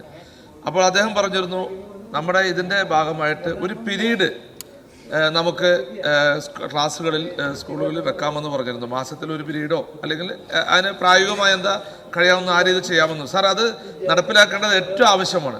സാർ, അത് സമയബന്ധിതമായി ബഹുമാനപ്പെട്ട മന്ത്രി നിയമസഭയിൽ പറഞ്ഞ ഒരു പീരീഡ് അനുവദിക്കാമെന്ന് പറഞ്ഞത് നടപ്പിലാക്കേണ്ടത് ഏറ്റവും അനിവാര്യമാണ്. കാരണം അധ്യാപകർ പറയുന്ന കാര്യങ്ങൾ കുട്ടികൾ ക്ലാസ്സിലൂടെ കേട്ടാൽ അവരുടെ മനസ്സിലേക്ക് അത് കയറി ചെല്ലുകയും ഒരു പക്ഷേ ഇങ്ങനെയുള്ള ശക്തികൾ അവരെ സമീപിക്കുമ്പോൾ സ്വാഭാവികമായിട്ടും അത് അവർക്ക് അതിൽ നിന്ന് മാറിപ്പോകാനുള്ള സാഹചര്യം ഉണ്ടാവും. അതുകൊണ്ട് ഗവൺമെൻറ് ആ പീരീഡ് അനുവദിക്കുന്ന കാര്യം എത്രയും വേഗം നടപ്പിലാക്കാൻ സാധിക്കുമോ എന്നാണ് എൻ്റെ ചോദ്യം. Yes minister. സർ, ഇതിനകം പാഠ്യപദ്ധതിയിൽ ഈ വിഷയം ഉൾപ്പെടുത്താൻ സർക്കാർ ഗൗരവമുള്ള നടപടികൾ സ്വീകരിച്ചു കഴിഞ്ഞിട്ടുണ്ട്. ഇപ്പോൾ SCERTയുടെ പരിഷ്കരിച്ച പാഠപുസ്തകങ്ങളിൽ അടിസ്ഥാന ശാസ്ത്രം, അറബിക്, സയൻസ്, മലയാളം, സാമൂഹ്യശാസ്ത്രം എന്നീ വിഷയങ്ങളിൽ UP അതുപോലെ ഹൈസ്കൂൾ തലങ്ങളിൽ ലഹരിയുടെ ദൂഷ്യവശങ്ങൾ, അതുണ്ടാക്കുന്ന പ്രത്യാഘാതങ്ങൾ എന്നിവയെ സംബന്ധിച്ചുള്ള ഭാഗങ്ങൾ ഉൾപ്പെടുത്തിയിട്ടുണ്ട്. ഇപ്പോൾ ജീവശാസ്ത്രം 9ാം ക്ലാസ്സിലെ ജീവശാസ്ത്രം പാഠപുസ്തകത്തിൽ 3ാമത്തെ അധ്യായത്തിൽ മയക്കുമരുന്ന് എങ്ങനെ പ്രത്യുൽപാദന ആരോഗ്യത്തെ ബാധിക്കുന്നു എന്ന ആശയം ഉൾപ്പെടുത്തിയിട്ടുണ്ട്. 5ാം അധ്യായത്തിൽ പ്രവർത്തനങ്ങൾ എന്ന ഭാഗത്ത് ഉപവിഷയമായി ആൽക്കഹോൾ, പുകയില, മയക്കുമരുന്ന് എന്നിവയുടെ ദൂഷ്യവശങ്ങളെക്കുറിച്ച് പരാമർശിക്കുന്നുണ്ട്. സാമൂഹ്യശാസ്ത്രത്തിൽ 7ാം ക്ലാസ്സിൽ മദ്യത്തിൻ്റെ വിപത്തിനെക്കുറിച്ച് പറയുന്നുണ്ട്. അറബിക്കിൽ 7ാം ക്ലാസ് അറബിക് ഓറിയന്റൽ പാഠപുസ്തകത്തിൽ ലഹരിയുടെ ദൂഷ്യവശങ്ങളെക്കുറിച്ച് പറയുന്നുണ്ട്. 9ാം ക്ലാസ്സിലെ ഇംഗ്ലീഷ് പാഠപുസ്തകത്തിൽ ലഹരി വിരുദ്ധ പ്രവർത്തനങ്ങൾ ഉൾപ്പെടുത്തിയിട്ടുണ്ട്. അടിസ്ഥാന ശാസ്ത്രം 7ാം ക്ലാസ്സിലെ 7ാമത്തെ യൂണിറ്റിൽ ലഹരി ഉപയോഗത്തിൻ്റെ ദൂഷ്യവശങ്ങൾ അതിൽ പരാമർശിച്ചിട്ടുണ്ട്. മലയാളം പാഠപുസ്തകത്തിൽ സുഗതകുമാരിയുടെ സ്നേഹപൂർവം അമ്മ എന്ന പേരിലുള്ള കത്ത്, അത് ലഹരി ബോധവൽക്കരണത്തിന് വളരെ സഹായകരമായിട്ടുള്ള ഒന്നാണ്. ആ പാഠഭാഗം ആ ഉദ്ദേശത്തോടു കൂടി തന്നെ ഉൾപ്പെടുത്തിയിട്ടുണ്ട്. 25-26 അധ്യയന വർഷത്തിൽ 6ാം ക്ലാസ്സിൽ വരുന്ന അധ്യയന വർഷത്തിൽ 6ാം ക്ലാസ്സിൽ അടിസ്ഥാന ശാസ്ത്രം, 8ാം ക്ലാസ് ഇംഗ്ലീഷ് എന്നീ പാഠപുസ്തകങ്ങളിൽ ലഹരി ഉപയോഗത്തിനെതിരായി അവബോധം ഉണ്ടാക്കാൻ ഉതകുന്ന തരത്തിലുള്ള പാഠഭാഗങ്ങൾ ഉൾപ്പെടുത്തിയിട്ടുണ്ട്. അപ്പോൾ അത് തുടർന്ന് വരികയാണ്. കഴിഞ്ഞ വർഷം തന്നെ ഉൾപ്പെടുത്തി. ഇനി വരുന്ന അധ്യയന വർഷത്തിലും പാഠഭാഗങ്ങൾ ഇത് സംബന്ധിച്ചുള്ളത് വിവിധ പാഠപുസ്തകങ്ങളിൽ ഉൾപ്പെടുത്തുന്നുണ്ട്. അതുപോലെ തന്നെ ആരോഗ്യ കായിക വിദ്യാഭ്യാസത്തിൻ്റെ ആക്ടിവിറ്റി ബുക്കിൽ പലയിടങ്ങളിലായി ലഹരി ഉണ്ടാക്കുന്ന ആരോഗ്യ പ്രശ്നങ്ങളെക്കുറിച്ച് പ്രതിപാദിച്ചിട്ടുണ്ട്. SCERT ഈ വിഷയവുമായി ബന്ധപ്പെട്ട് ആഹ്ലാദത്തിൻ്റെ പുതുവഴികൾ എന്ന റഫറൻസ് പുസ്തകം, ജീവിതമാണ് ലഹരി എന്ന ലഘുപുസ്തകം, ലഹരിയോട് പറയാം ഗുഡ് ബൈ എന്ന ലഘുലേഖനം എന്നിവയെല്ലാം പ്രസിദ്ധീകരിച്ചിട്ടുണ്ട്. അതുപോലെ തന്നെ അധ്യാപകർക്കുള്ള പരിശീലന module LP, UP, high school, higher secondary തലങ്ങളിൽ തയ്യാറാക്കി അധ്യാപകർക്ക് ഏകദിന പരിശീലനം നൽകിയിട്ടുണ്ട്. ഇങ്ങനെ പാഠപുസ്തകങ്ങളിൽ ഇത് ഉൾപ്പെടുത്താനും പാഠ്യപദ്ധതിയുടെ ഭാഗമാക്കാനുമുള്ള ഗൗരവമുള്ള നടപടികൾ സർക്കാർ സ്വീകരിച്ചു കഴിഞ്ഞിട്ടുണ്ട്. അത് തുടരും എന്നാണ് അറിയിക്കാനുള്ളത്. ബാക്കി കാര്യം അദ്ദേഹം മുന്നോട്ട് വെച്ച നിർദ്ദേശം ഞാൻ നേരത്തെ പറഞ്ഞല്ലോ, എല്ലാ നിർദ്ദേശങ്ങളോടും സർക്കാരിന് തുറന്ന സമീപനമാണുള്ളത്. ആ നിർദ്ദേശം ഉൾപ്പെടെയുള്ള കാര്യങ്ങൾ ചർച്ച ചെയ്യും. അതിൽ നിന്ന് സ്വീകരിക്കാവുന്ന എല്ലാ കാര്യങ്ങളും സ്വീകരിക്കും. ശ്രീ രാഹുൽ മാങ്കൂട്ടം.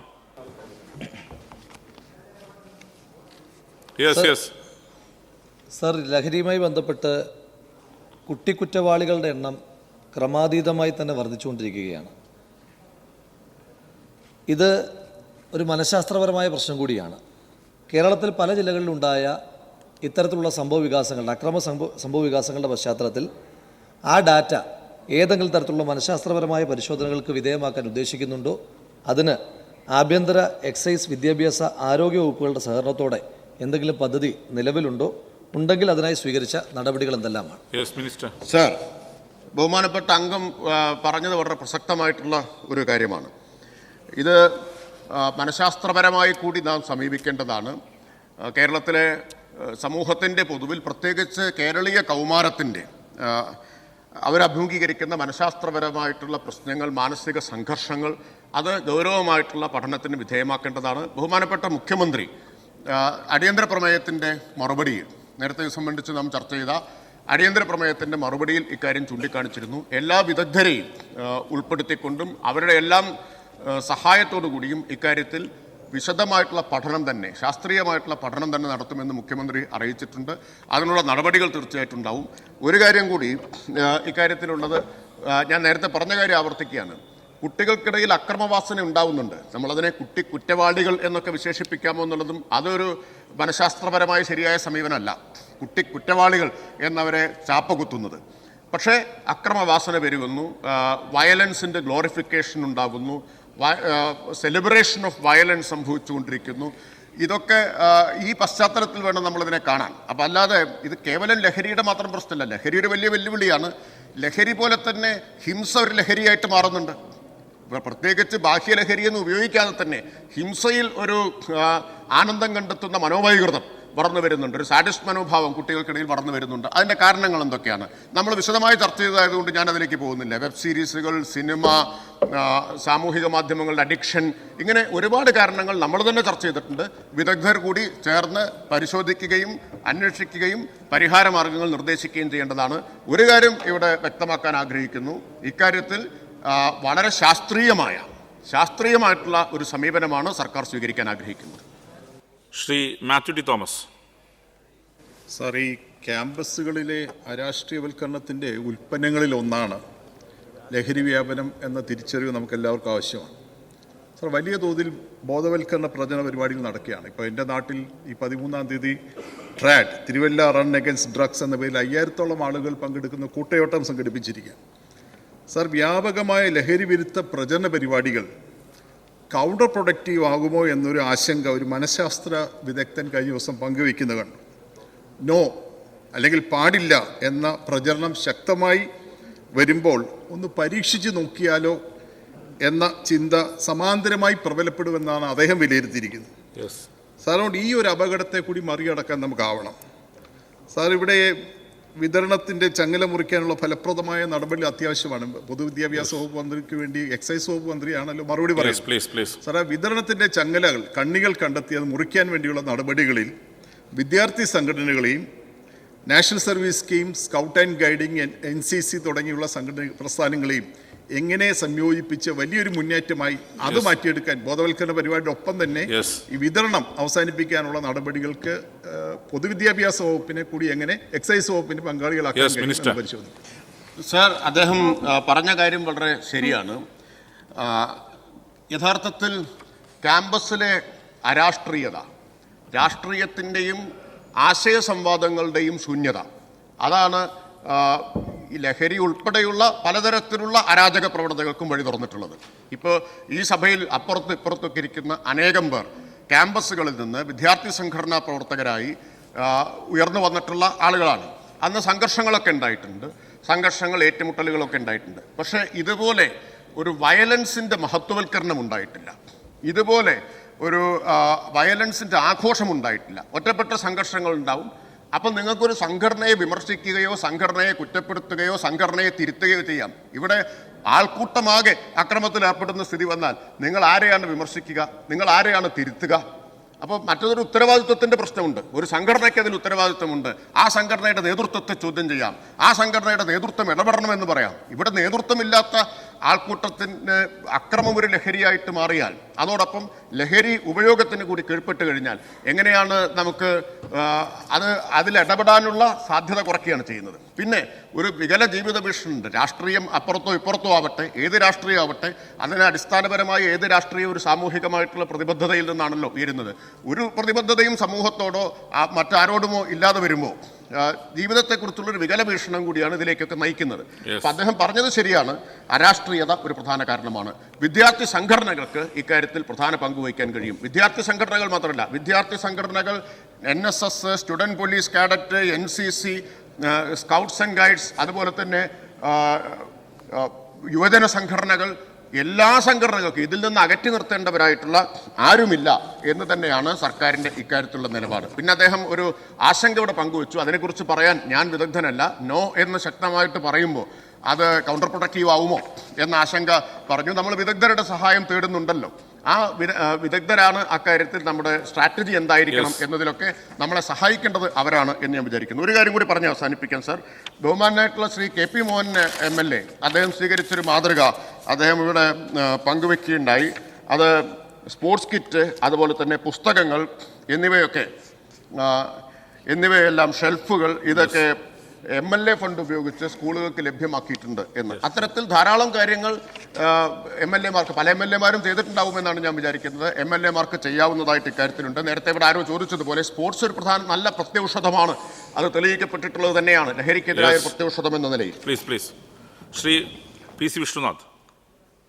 കുട്ടികളെ ഈ സംഭവങ്ങൾക്ക് ശേഷം വല്ലാതെ അങ്ങോട്ട് സാമാന്യവൽക്കരിച്ച് ഈ പുതിയ തലമുറ മുഴുവൻ സാമൂഹ്യ പ്രതിബദ്ധതയില്ലാത്തവരും കൊള്ളരുതാത്തവരുമാണെന്ന ഒരു പ്രചരണവും കൂടെ സമാന്തരമായി നടക്കുന്നുണ്ട്. അതിനെയും നമുക്ക് നേരിടേണ്ടതായിട്ടുണ്ട്. യഥാർത്ഥത്തിൽ ഇപ്പോൾ ഫ്ലഡിൻ്റെ സമയത്താണെങ്കിലും കോവിഡ് കാലത്താണെങ്കിലും നമ്മുടെ ചെറുപ്പക്കാർ വളരെ സാമൂഹ്യ പ്രതിബദ്ധതയോടുകൂടി പ്രതികരിച്ച അനുഭവങ്ങൾ നമ്മുടെ മുമ്പിലുണ്ട്.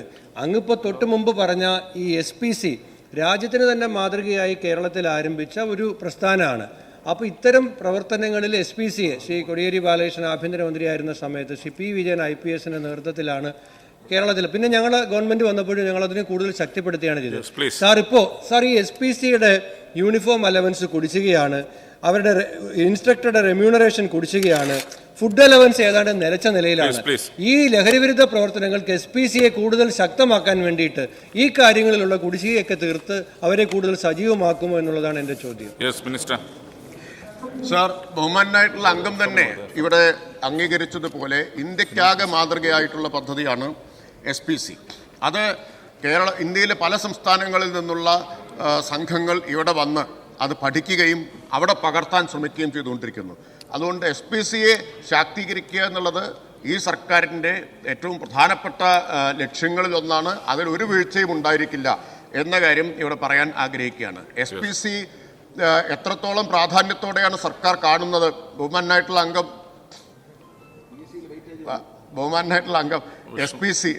SPC എത്ര പ്രാധാന്യത്തോടെയാണ് ഈ സർക്കാർ കാണുന്നത് എന്നതിൻ്റെ തെളിവാണ് പോലീസ് റിക്രൂട്ട്മെന്റിന് PSC പരീക്ഷയ്ക്ക് SPCക്ക് വെയിറ്റേജ് കൊടുക്കാൻ തീരുമാനിച്ച ഗവൺമെന്റാണ് സർ. അപ്പോൾ അത്രയും പ്രാധാന്യത്തോടു കൂടിയിട്ടാണ് സർക്കാർ SPCയെ കാണുന്നത്. അതുകൊണ്ട് ആ ഒരു ആശങ്കയുടെ ആവശ്യമില്ല. SPCക്ക് ഒരു കുറവും വരാതെ സർക്കാർ നോക്കും. ബഹുമാനപ്പെട്ട സ്പോർട്സ് വകുപ്പ് മന്ത്രി. ആന്റി ഡ്രഗ് ക്യാമ്പയിൻ്റെ ഭാഗമായി മെയ് മാസം 1-ാം തീയതി മുതൽ കാസർഗോഡ് നിന്നും തിരുവനന്തപുരം വരെ കായിക വകുപ്പ് പൂർണ്ണമായും എല്ലാ മണ്ഡലങ്ങളും എല്ലാ താലൂക്കുകളും കോർത്തിണക്കിക്കൊണ്ട് വലിയൊരു ക്യാമ്പയിൻ തുടങ്ങുകയാണ് സാർ. അതിൽ കായികമാണ് ബദൽ എന്നാണ് നമ്മൾ അതുമായി ബന്ധപ്പെട്ട് ആലോചിക്കുന്ന സന്ദേശം. അപ്പോൾ അത് നല്ല രീതിയിൽ തന്നെ ജനങ്ങളുടെ ഇടയിൽ എത്താൻ എല്ലാ MLA-മാരും സഹായിക്കണമെന്ന് ഈ ഒരു അവസരത്തിൽ പറയും. ചോദ്യം നമ്പർ 244 ശ്രീ KV സുമേഷ്, ബഹുമാനപ്പെട്ട പൊതുമരാമത്ത് വിനോദസഞ്ചാര വകുപ്പ്. Sir, table. Thank you. Shri K V Sumesh. ദേശീയപാത വികസനം നമ്മുടെ സംസ്ഥാനത്തിൻ്റെ യാത്രാഗതാഗത മേഖലയിൽ വലിയ വിപ്ലവകരമായ മാറ്റത്തിനാണ് നേതൃത്വം കൊടുക്കാൻ പോകുന്നത്. സർ, എൻ്റെ ചോദ്യം, ദേശീയപാത 66 വികസനത്തിന് നമ്മുടെ ഗവൺമെൻറ് കേന്ദ്രത്തിന് ഇതുവരെ എത്ര തുക നൽകിയിട്ടുണ്ട്? മറ്റേതെങ്കിലും സംസ്ഥാനങ്ങൾ ഇങ്ങനെ പണം നൽകാൻ തയ്യാറായിട്ടുണ്ടോ? സർ, ദേശീയപാത വികസനം NH66 ലോകത്തെവിടെയുമുള്ള മലയാളിയുടെ ഒരു ചിരകാല സ്വപ്നമാണ്. ലോകത്തെവിടെയുള്ള മലയാളിയുടെ. സർ, ഈ പദ്ധതി യഥാർത്ഥത്തിൽ മരണപ്പെട്ടൊരു പദ്ധതിയായിരുന്നു. സർ, 2014 ഏപ്രിൽ മാസം 14 നമ്മുടെ രാജ്യത്തിൻ്റെ സ്വാതന്ത്ര്യ ദിനത്തിൻ്റെ തൊട്ട് തലേ ദിവസം ഈ പദ്ധതിക്ക് ചരമഗീതം പാടിയതാണ്. എന്നാൽ 2016 ഇടതുപക്ഷ ജനാധിപത്യ മുന്നണിയുടെ ഗവൺമെൻറ് കേരളത്തിൽ അധികാരത്തിൽ വന്നു. LDF പ്രകടന പത്രികയിൽ ഈ പദ്ധതി ഞങ്ങൾ അധികാരത്തിൽ വന്നാൽ നടപ്പിലാക്കുമെന്ന് ചൂണ്ടിക്കാട്ടി.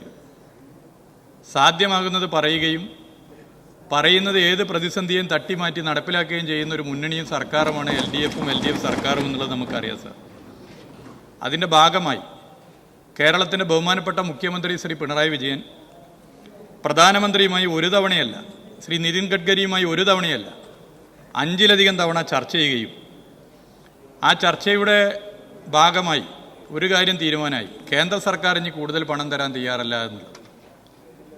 പിന്നെ സംസ്ഥാന സർക്കാരിൻ്റെ മുന്നിൽ 2 വഴികളേ ഉള്ളൂ. ഒന്നുകിൽ ഈ പദ്ധതി ഉപേക്ഷിക്കുക, അതല്ലെങ്കിൽ ഈ പദ്ധതിക്ക് പണം കണ്ടെത്തുക. ഇന്ത്യയുടെ ചരിത്രത്തിൽ ആദ്യമായിട്ടാണ് ദേശീയപാത വികസനത്തിന് ഒരു സംസ്ഥാന സർക്കാർ പണം കണ്ടെത്താൻ നിശ്ചയിച്ചത്. 100, 200, 500, 1000 കോടിയല്ല സർ, 5580 കോടി രൂപ ഇതിനു വേണ്ടി സംസ്ഥാന സർക്കാർ ചെലവഴിച്ചു. കിഫ്ബി പദ്ധതിയാണ്, കിഫ്ബി ഫണ്ടാണ്. കിഫ്ബി ഫണ്ട് കടപരിധിയിൽപ്പെടുത്തി മുന്നോട്ട് പോകുന്നൊരു സ്ഥിതി കേന്ദ്ര സർക്കാരിൻ്റെ ഭാഗത്തുനിന്നുണ്ടായി. ചുരുക്കി പറഞ്ഞാൽ അതിൻ്റെ ഡബിൾ, ഏറെക്കുറെ 12,000 കോടി രൂപ ചെലവഴിച്ചതിന് തുല്യമായി മാറിയിട്ടുണ്ട് സർ. NH66 മറ്റ് 4 സ്റ്റേറ്റുകളിലൂടെയും പോകുന്നുണ്ട്. ആ സ്റ്റേറ്റുകളൊന്നും തന്നെ സ്റ്റേറ്റിൻ്റെ ഫണ്ട് NH66 വികസനത്തിന് വേണ്ടി ചെലവഴിച്ചിട്ടില്ല. ലോകത്തെവിടെയുമുള്ള മലയാളിക്ക് സന്തോഷിക്കാം. ഇതിനെ എതിർക്കുന്ന ആരും ഒരു തരത്തിലും ഈ നാട് ആഗ്രഹിക്കുന്ന സ്വപ്ന പദ്ധതി യാഥാർത്ഥ്യം ആകാൻ വേണ്ടി നാട് ആഗ്രഹിക്കുമ്പോൾ അതിനോടൊപ്പമല്ല നിൽക്കുന്നത്. അതുകൊണ്ട് ഇതിനെ എല്ലാവരും ഒരുപോലെ പിന്തുണക്കേണ്ടതാണ്. ഇതിനെ ആരെങ്കിലും എതിർക്കുന്നുണ്ടെങ്കിൽ അത് വ്യക്തിയായിക്കൊള്ളട്ടെ, രാഷ്ട്രീയ പ്രസ്ഥാനങ്ങളായിക്കൊള്ളട്ടെ, അതൊരു രാഷ്ട്രീയ ആത്മഹത്യ ആയിരിക്കും എന്ന കാര്യത്തിലൊരു സംശയമില്ല. 2025 ഡിസംബറിൽ ലോകത്തെവിടെയുമുള്ള മലയാളിയുടെ ചിരകാല സ്വപ്നമായ കാസർഗോഡ് മുതൽ തിരുവനന്തപുരം വരെയുള്ള 45 മീറ്റർ 6 വരി യാഥാർത്ഥ്യമാക്കാനാകുമെന്നുള്ള സന്തോഷ വിവരം ഈ സഭയെ അറിയിക്കാൻ ഞാൻ ആഗ്രഹിക്കുക. Second question. സാർ, ദേശീയപാത 66 കൂടാതെ നമ്മുടെ സംസ്ഥാനത്തെ മറ്റേതെല്ലാം ദേശീയപാതകൾക്കാണ് നാം സാമ്പത്തികമായ ഉത്തരവാദിത്തം ഏറ്റെടുത്തിരിക്കുന്നത് എന്ന് വിശദമാക്കാം. Sir, Thiruvananthapuram outer ring road, Ernakulam bypass, Kollam Chenkotta greenfield എന്നീ പദ്ധതികൾക്ക് മാത്രമായി 2370 കോടി 59 ലക്ഷം രൂപയുടെ സാമ്പത്തിക ബാധ്യതയാണ് കേരള സർക്കാർ വഹിക്കാൻ തീരുമാനിച്ചിട്ടുള്ളത്. എറണാകുളം ബൈപ്പാസ് NH 544, കൊല്ലം ചെങ്കോട്ട ഗ്രീൻഫീൽഡ് NH 744 എന്നീ 2 പാതാ നിർമ്മാണങ്ങൾക്കായി 741 കോടി 35 ലക്ഷം രൂപയുടെ സാമ്പത്തിക ബാധ്യതയാണുള്ളത്. ഔട്ടർ റിംഗ് റോഡ് നിർമ്മാണത്തിനായി 1629 കോടി 24 ലക്ഷം രൂപയുടെ പാക്കേജ്, ഭൂമി ഏറ്റെടുക്കലിൻ്റെ 50% തുകയായ 930 കോടി 41 ലക്ഷം രൂപ സംസ്ഥാന സർക്കാർ വഹിക്കുകയാണ് സർ. ഈ തുക കിഫ്ബിയിൽ നിന്നും അനുവദിക്കും. സർവീസ് റോഡ് നിർമ്മാണത്തിന് 477 കോടി 33 ലക്ഷം രൂപയും സംസ്ഥാന സർക്കാരാണ് വഹിക്കുന്നത്. ഈ തുക സംസ്ഥാനം 5 വർഷത്തിനകം നൽകും. ചരക്ക് സേവന നികുതി ഇനത്തിൽ 210 കോടി 63 ലക്ഷം രൂപയും റോയൽറ്റി ഇനത്തിൽ 10 കോടി 87 ലക്ഷം രൂപയും ഒഴിവാക്കി സംസ്ഥാനം അധിക ബാധ്യത വഹിക്കുവാനും തീരുമാനിച്ചു. ഇതോടൊപ്പം പാലക്കാട് കോഴിക്കോട് ഗ്രീൻഫീൽഡ് പാതയുടെ ഭൂമി ഏറ്റെടുക്കലും പുരോഗമിക്കുകയാണ്. പാലക്കാട് നിന്നും കോഴിക്കോടേക്ക് നമുക്കറിയാം സാർ, ഇപ്പോൾ 4 മണിക്കൂറോളം സമയം എടുക്കുന്നത് 1.5 മണിക്കൂർ കൊണ്ട് എത്താൻ വേണ്ടി സാധിക്കുന്ന സ്ഥിതി ഉണ്ടാകും. NH 766 ദീർഘകാലത്തെ സ്വപ്ന പദ്ധതിയാണ്. കോഴിക്കോട് മുതൽ മുത്തങ്ങ വരെ NH185 അടിമാലി കുമളി, NH183 മുണ്ടക്കയം കുമളി എന്നീ പാതകളുടെ നവീകരണം സാധ്യമാക്കുന്നതിന് കേന്ദ്ര ഉപരിതല ഗതാഗത മന്ത്രാലയവുമായി ചർച്ചകൾ തുടരുകയാണ്. പോസിറ്റീവായിട്ടുള്ളൊരു സമീപനം വരുമെന്നാണ് പ്രതീക്ഷിക്കുന്നത്. Shri KP Kunhammad master. Sir, ദേശീയപാത 66 സമയബന്ധിതമായി പൂർത്തീകരിക്കാൻ എന്തൊക്കെ നടപടികളാണ് പൊതുമരാമത്ത് വകുപ്പും സർക്കാരും സ്വീകരിച്ചിട്ടുള്ളത് എന്ന് വിശദീകരിക്കാമോ? Yes minister. സർ, ദേശീയപാത പ്രവൃത്തികളിൽ ഒരു സംസ്ഥാന സർക്കാർ ഫണ്ട് ചെലവഴിച്ചാലും ചെലവഴിച്ചില്ലെങ്കിലും സംസ്ഥാന സർക്കാരിന് അത് എക്സിക്യൂട്ട് ചെയ്യുന്നതിൽ വലിയ റോളുണ്ട്. ഇപ്പോൾ ദേശീയപാതയുടെ ഭാഗമായി പല കാര്യങ്ങൾ ചെയ്യേണ്ടതുണ്ട്. ഇപ്പോൾ മരങ്ങൾ മുറിച്ചു മാറ്റണമെങ്കിൽ അത് കേന്ദ്ര വനം വകുപ്പല്ല, സംസ്ഥാന വനം വകുപ്പാണ് അതിൽ ഇടപെടുക. വനം വകുപ്പ് മന്ത്രിൻ്റെ മുമ്പിൽ ഇരിക്കുന്നുണ്ട്. വൈദ്യുതി ലൈൻ മാറ്റണമെങ്കിൽ അത് സംസ്ഥാനത്തെ വൈദ്യുതി വകുപ്പാണ് ഇടപെടേണ്ടത്. പ്രാദേശിക പ്രശ്നങ്ങൾ പരിഹരിക്കണമെങ്കിൽ സംസ്ഥാനത്തെ തദ്ദേശ സ്വയംഭരണ വകുപ്പാണ് അതിൽ ഇടപെടുന്നത്. ഭൂമി ഏറ്റെടുക്കൽ, NH66 മാതൃകാപരമായി ഭൂമി ഏറ്റെടുക്കൽ നടന്നു, അത് സംസ്ഥാനത്തെ റവന്യൂ വകുപ്പാണ് ഇടപെടേണ്ടത്. മെറ്റീരിയലുകളുടെ ആവശ്യകതയുമായി ബന്ധപ്പെട്ട പ്രശ്നങ്ങൾ സാർ, അത് സംസ്ഥാനത്തെ വ്യവസായ വകുപ്പാണ് ഇടപെടുന്നത്. ഇതിനൊക്കെ ഒരു പ്രോപ്പർ കോർഡിനേഷൻ വേണമെന്നുള്ളതാണ് പ്രത്യേകത. NH66 ഉൾപ്പെടെ ദേശീയപാത വികസനത്തിൻ്റെ പ്രോപ്പർ കോർഡിനേഷനിൽ ഇന്ത്യയിൽ ഏതൊരു സംസ്ഥാനത്തിനും മാതൃകയാക്കാവുന്ന ഒരു സംസ്ഥാനമുണ്ടെന്ന് ഹിന്ദു പത്രം ചൂണ്ടിക്കാട്ടി സാർ. ആ സംസ്ഥാനത്തിൻ്റെ പേര് കേരളമാണ്. ആ സംസ്ഥാനം കേരളത്തിൻ്റെ ബഹുമാനപ്പെട്ട മുഖ്യമന്ത്രിയുടെ നേതൃത്വത്തിൽ വിവിധ വകുപ്പുകളെ ഏകോപിപ്പിച്ച് ഇടയ്ക്കിടെ യോഗം ചേരുന്നു സാർ. എല്ലാ 2 മാസത്തിലൊരിക്കലും മുഖ്യമന്ത്രി തന്നെ ഇതിൽ യോഗം നടത്തുന്നു. പൊതുമരാമത്ത് വകുപ്പ് എന്നുള്ള നിലയിൽ എല്ലാ 2 ആഴ്ചയിലും ഇതിലേതെങ്കിലും ഒരു സ്ട്രെച്ചിൻ്റെ യോഗം നടത്തുന്നു സാർ. കാസർഗോഡ് മുതൽ തിരുവനന്തപുരം വരെ ഇവിടെ ഇരിക്കുന്ന ഭരണകക്ഷി ബെഞ്ചിലുള്ളവരും പ്രതിപക്ഷ ബെഞ്ചിലുള്ളവരും നിരവധി രാഷ്ട്രീയ സംഘടനാ പ്രവർത്തനങ്ങളുടെ ഭാഗമായി കാൽനട ജാഥയിലും വാഹനജാഥയിലും പങ്കെടുത്താണ് സാർ. ഞങ്ങൾ കാസർഗോഡ് മുതൽ തിരുവനന്തപുരം വരെ NH66 യാഥാർത്ഥ്യമാക്കാൻ ഓരോ ഫീൽഡിലും പോകാൻ നിരവധി തവണ സഞ്ചരിച്ചിട്ടുണ്ട്. ഫീൽഡിൽ പോയിട്ടുണ്ട്, MLA-മാരുമായി ചർച്ച ചെയ്തിട്ടുണ്ട്. ബഹുമാനപ്പെട്ട പ്രതിപക്ഷ നേതാവ് ഇവിടെയുണ്ട്, ഉപനേതാവുണ്ട്, മറ്റ് പ്രധാനപ്പെട്ട ആളുകളുണ്ട്, നമ്മുടെ സംസ്ഥാനത്തെ മന്ത്രിമാരുണ്ട്, പ്രധാനപ്പെട്ട നേതാക്കന്മാരുണ്ട്. അവരുടെയൊക്കെ മണ്ഡലങ്ങളിലൂടെ ഇത് പോകുന്നിടത്തൊക്കെ തന്നെ പോസിറ്റീവായി പോയിട്ടുണ്ട് സാർ. മറ്റ് ചില ന്യായമായ പ്രശ്നങ്ങൾ ജനങ്ങൾ മുന്നോട്ട് കൊണ്ടുവരുന്ന പ്രശ്നമുണ്ട് സാർ, വളരെ ന്യായമായ പ്രശ്നം. ആ പ്രശ്നങ്ങൾ പരിഹരിക്കാൻ വളരെ ആത്മാർത്ഥമായി തന്നെ ഇടപെട്ട് പോകുന്നുണ്ട്. അത് തുടരാം. ആ നിലയിൽ തന്നെ നമുക്ക് മുന്നോട്ട് പോകാം. Shrimati Daleema. Sir, Aroor Thuravoor fly over പ്രവൃത്തിയുടെ ഭാഗമായി ഗതാഗതം തിരിച്ചുവിട്ടിരുന്ന PWD റോഡുകൾ പലതും തകർന്നു കിടക്കുന്നുണ്ട്. അത് ഓവർലേ ചെയ്യുന്നതിന് വേണ്ടി ദേശീയപാത അതോറിറ്റി ഫണ്ട് അനുവദിക്കണമെന്ന് നേരത്തെ തീരുമാനിക്കുകയും പൊതുമരാമത്ത് വകുപ്പ് അതിനെ മുൻകൈ എടുക്കുകയും ചെയ്തിരുന്നു. ഫണ്ട് അനുവദിച്ചിട്ടുണ്ടോ? ഉണ്ടെങ്കിൽ പ്രവൃത്തി എപ്പോൾ തുടങ്ങാനാവും? സാർ, ഇത് ബഹുമാനപ്പെട്ട MLA ഇത് വളരെ മുമ്പ് തന്നെ കാര്യങ്ങൾ ഇടപെടുകയും ശ്രദ്ധപ്പെടുത്തുകയും ചെയ്തതാണ്. ഇതിൻ്റെ ഭാഗമായി പൊതുമരാമത്ത് വകുപ്പ് സംസ്ഥാന സർക്കാരും ദേശീയപാത അതോറിറ്റിയുമായി തുടർച്ചയായി ഇടപെട്ടിട്ടുണ്ട്.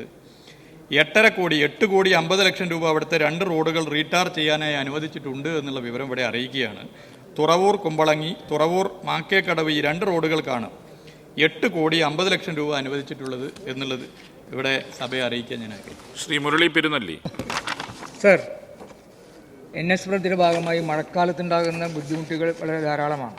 മലൂർ മണ്ഡലത്തിലെ വാടാനപ്പള്ളി പഞ്ചായത്തിലെ 5 വാർഡുകളിൽ കൂടിയാണ് NH66 കടന്നു പോകുന്നത്. അവിടെ ഉപ്പുപടന്ന ഭാഗം 80 കുടുംബങ്ങൾ ഒറ്റപ്പെട്ട് കിടക്കുകയാണ്. സർവീസ് റോഡില്ലാത്തതിൻ്റെ പ്രശ്നം.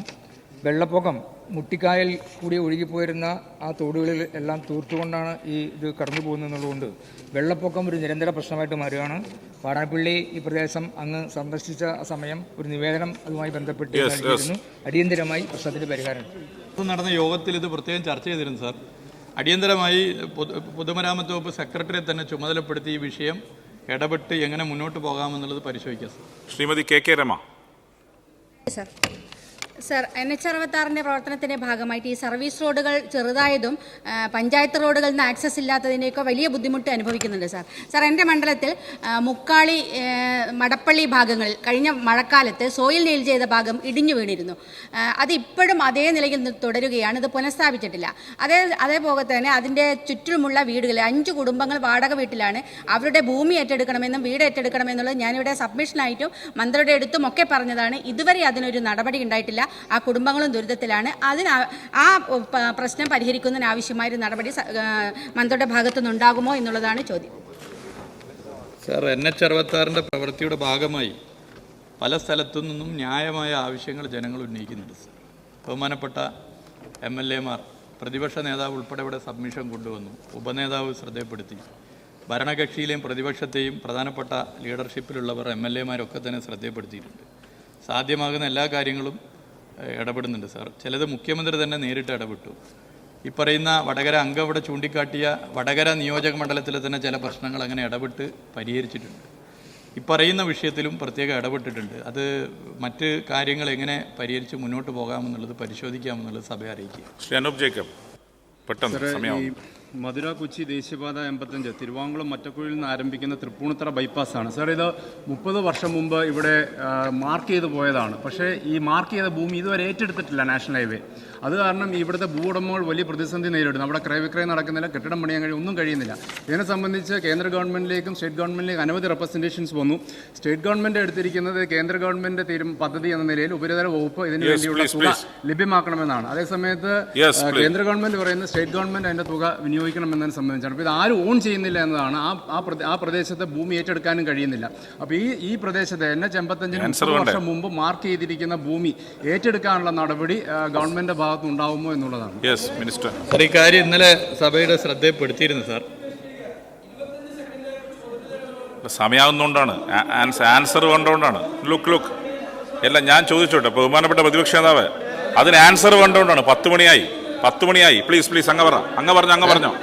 യെസ് പറയാ അങ്ങ് പറഞ്ഞ് ആൻസർ ചെയ്തോ പ്ലീസ് ഞാൻ പറയാം. അങ്ങ് ആൻസർ ചെയ്തോ മിനിസ്റ്റർ. യെസ് അല്ലേ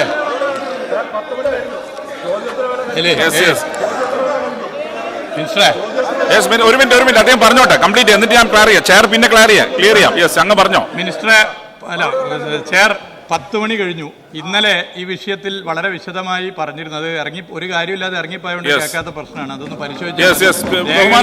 ബഹുമാനപ്പെട്ട പ്രതിപക്ഷ നേതാവ്, അദ്ദേഹം ഒരു മുതിർന്ന അംഗമായതുകൊണ്ടാണ് അവസരം കൊടുത്തത്. അദ്ദേഹം സമയം ഏതാണ്ട് എത്തിയിട്ടുണ്ട്. 10 മിനിറ്റിലൂടെ അടുക്കുന്നതുകൊണ്ടാണ് അദ്ദേഹത്തോട് പറഞ്ഞത് ആൻസർ കിട്ടേണ്ടതുകൊണ്ട് പെട്ടെന്ന് ചോദിക്കണം. അല്ലാതെ അദ്ദേഹത്തെ ഡിസ്റെസ്പെക്ട് ചെയ്തല്ല, ഡിസ്റെസ്പെക്ട് ചെയ്യേണ്ടെന്നുള്ളതാണ്. പ്രതിപക്ഷത്ത് നിന്ന് ചോദിച്ച എല്ലാ അംഗങ്ങളുടെയും കാര്യത്തിൽ അങ്ങ് 25-30 സെക്കൻഡ് ആയപ്പോൾ അങ്ങ് ഇടപെടുമായിരുന്നു. അപ്പോൾ എങ്ങനെയാണ് ഒരു സ്റ്റേറ്റ്മെന്റ് പറയാതെ ഒരു ചോദ്യം ചോദിക്കാൻ പറ്റുമോ?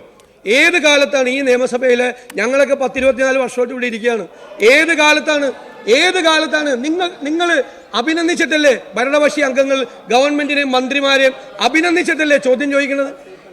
ഒരു സ്റ്റേറ്റ്മെന്റ് പറയും, ഒരു വിഷയം പറഞ്ഞിട്ട് ആണ് ചോദിക്കുന്നത്. 20 സെക്കൻഡും 30 സെക്കൻഡും ആകുമ്പോൾ അങ്ങ് ഇടപെടുവാണെങ്കിൽ ഞങ്ങൾ ചോദ്യോത്തര വേള ബഹിഷ്കരിച്ചേക്കാം. അതാണ്. ഇത് നമ്മൾ ഈ സഭയിൽ തുടർച്ചയായിട്ട് സ്പീക്കറുടെ ഇത്തരത്തിലുള്ള അധികാരങ്ങൾ ചോദ്യം ചെയ്യുന്ന രീതി അങ്ങേറ്റം തെറ്റാണ്. ഞാൻ പറയട്ടെ ഇവിടെ ബഹുമാനായ അംഗം ചോദിക്കുമ്പോൾ യഥാർത്ഥത്തിൽ ചെയർ അംഗത്തിന് പ്രത്യേകമായിട്ടൊരു അവസരമാണ് കൊടുത്തത്. ഈ ഇടപെടൽ വഴി യഥാർത്ഥത്തിൽ ചോദ്യോത്തര വേളയിൽ മറുപടി തടസ്സപ്പെടുത്തുകയാണ് യഥാർത്ഥം ചെയ്തിട്ടുള്ളത്. അപ്പോൾ ഇത്തരം കാര്യങ്ങളിൽ എല്ലാവരും തന്നെ ധാരണയോടുകൂടി പോകുന്നതാണ് സഭയ്ക്ക് പൊതുവേ നല്ലത്. ചോദ്യങ്ങൾ ഉന്നയിക്കുമ്പോൾ മറുപടിയും പരമാവധി ചുരുക്കി തന്നെയാണ് ഇവിടെ പറയുന്നത്. അത് ആ രൂപത്തിൽ ഉൾക്കൊണ്ടു പോവുകയാണ് എപ്പോഴും നല്ലത്.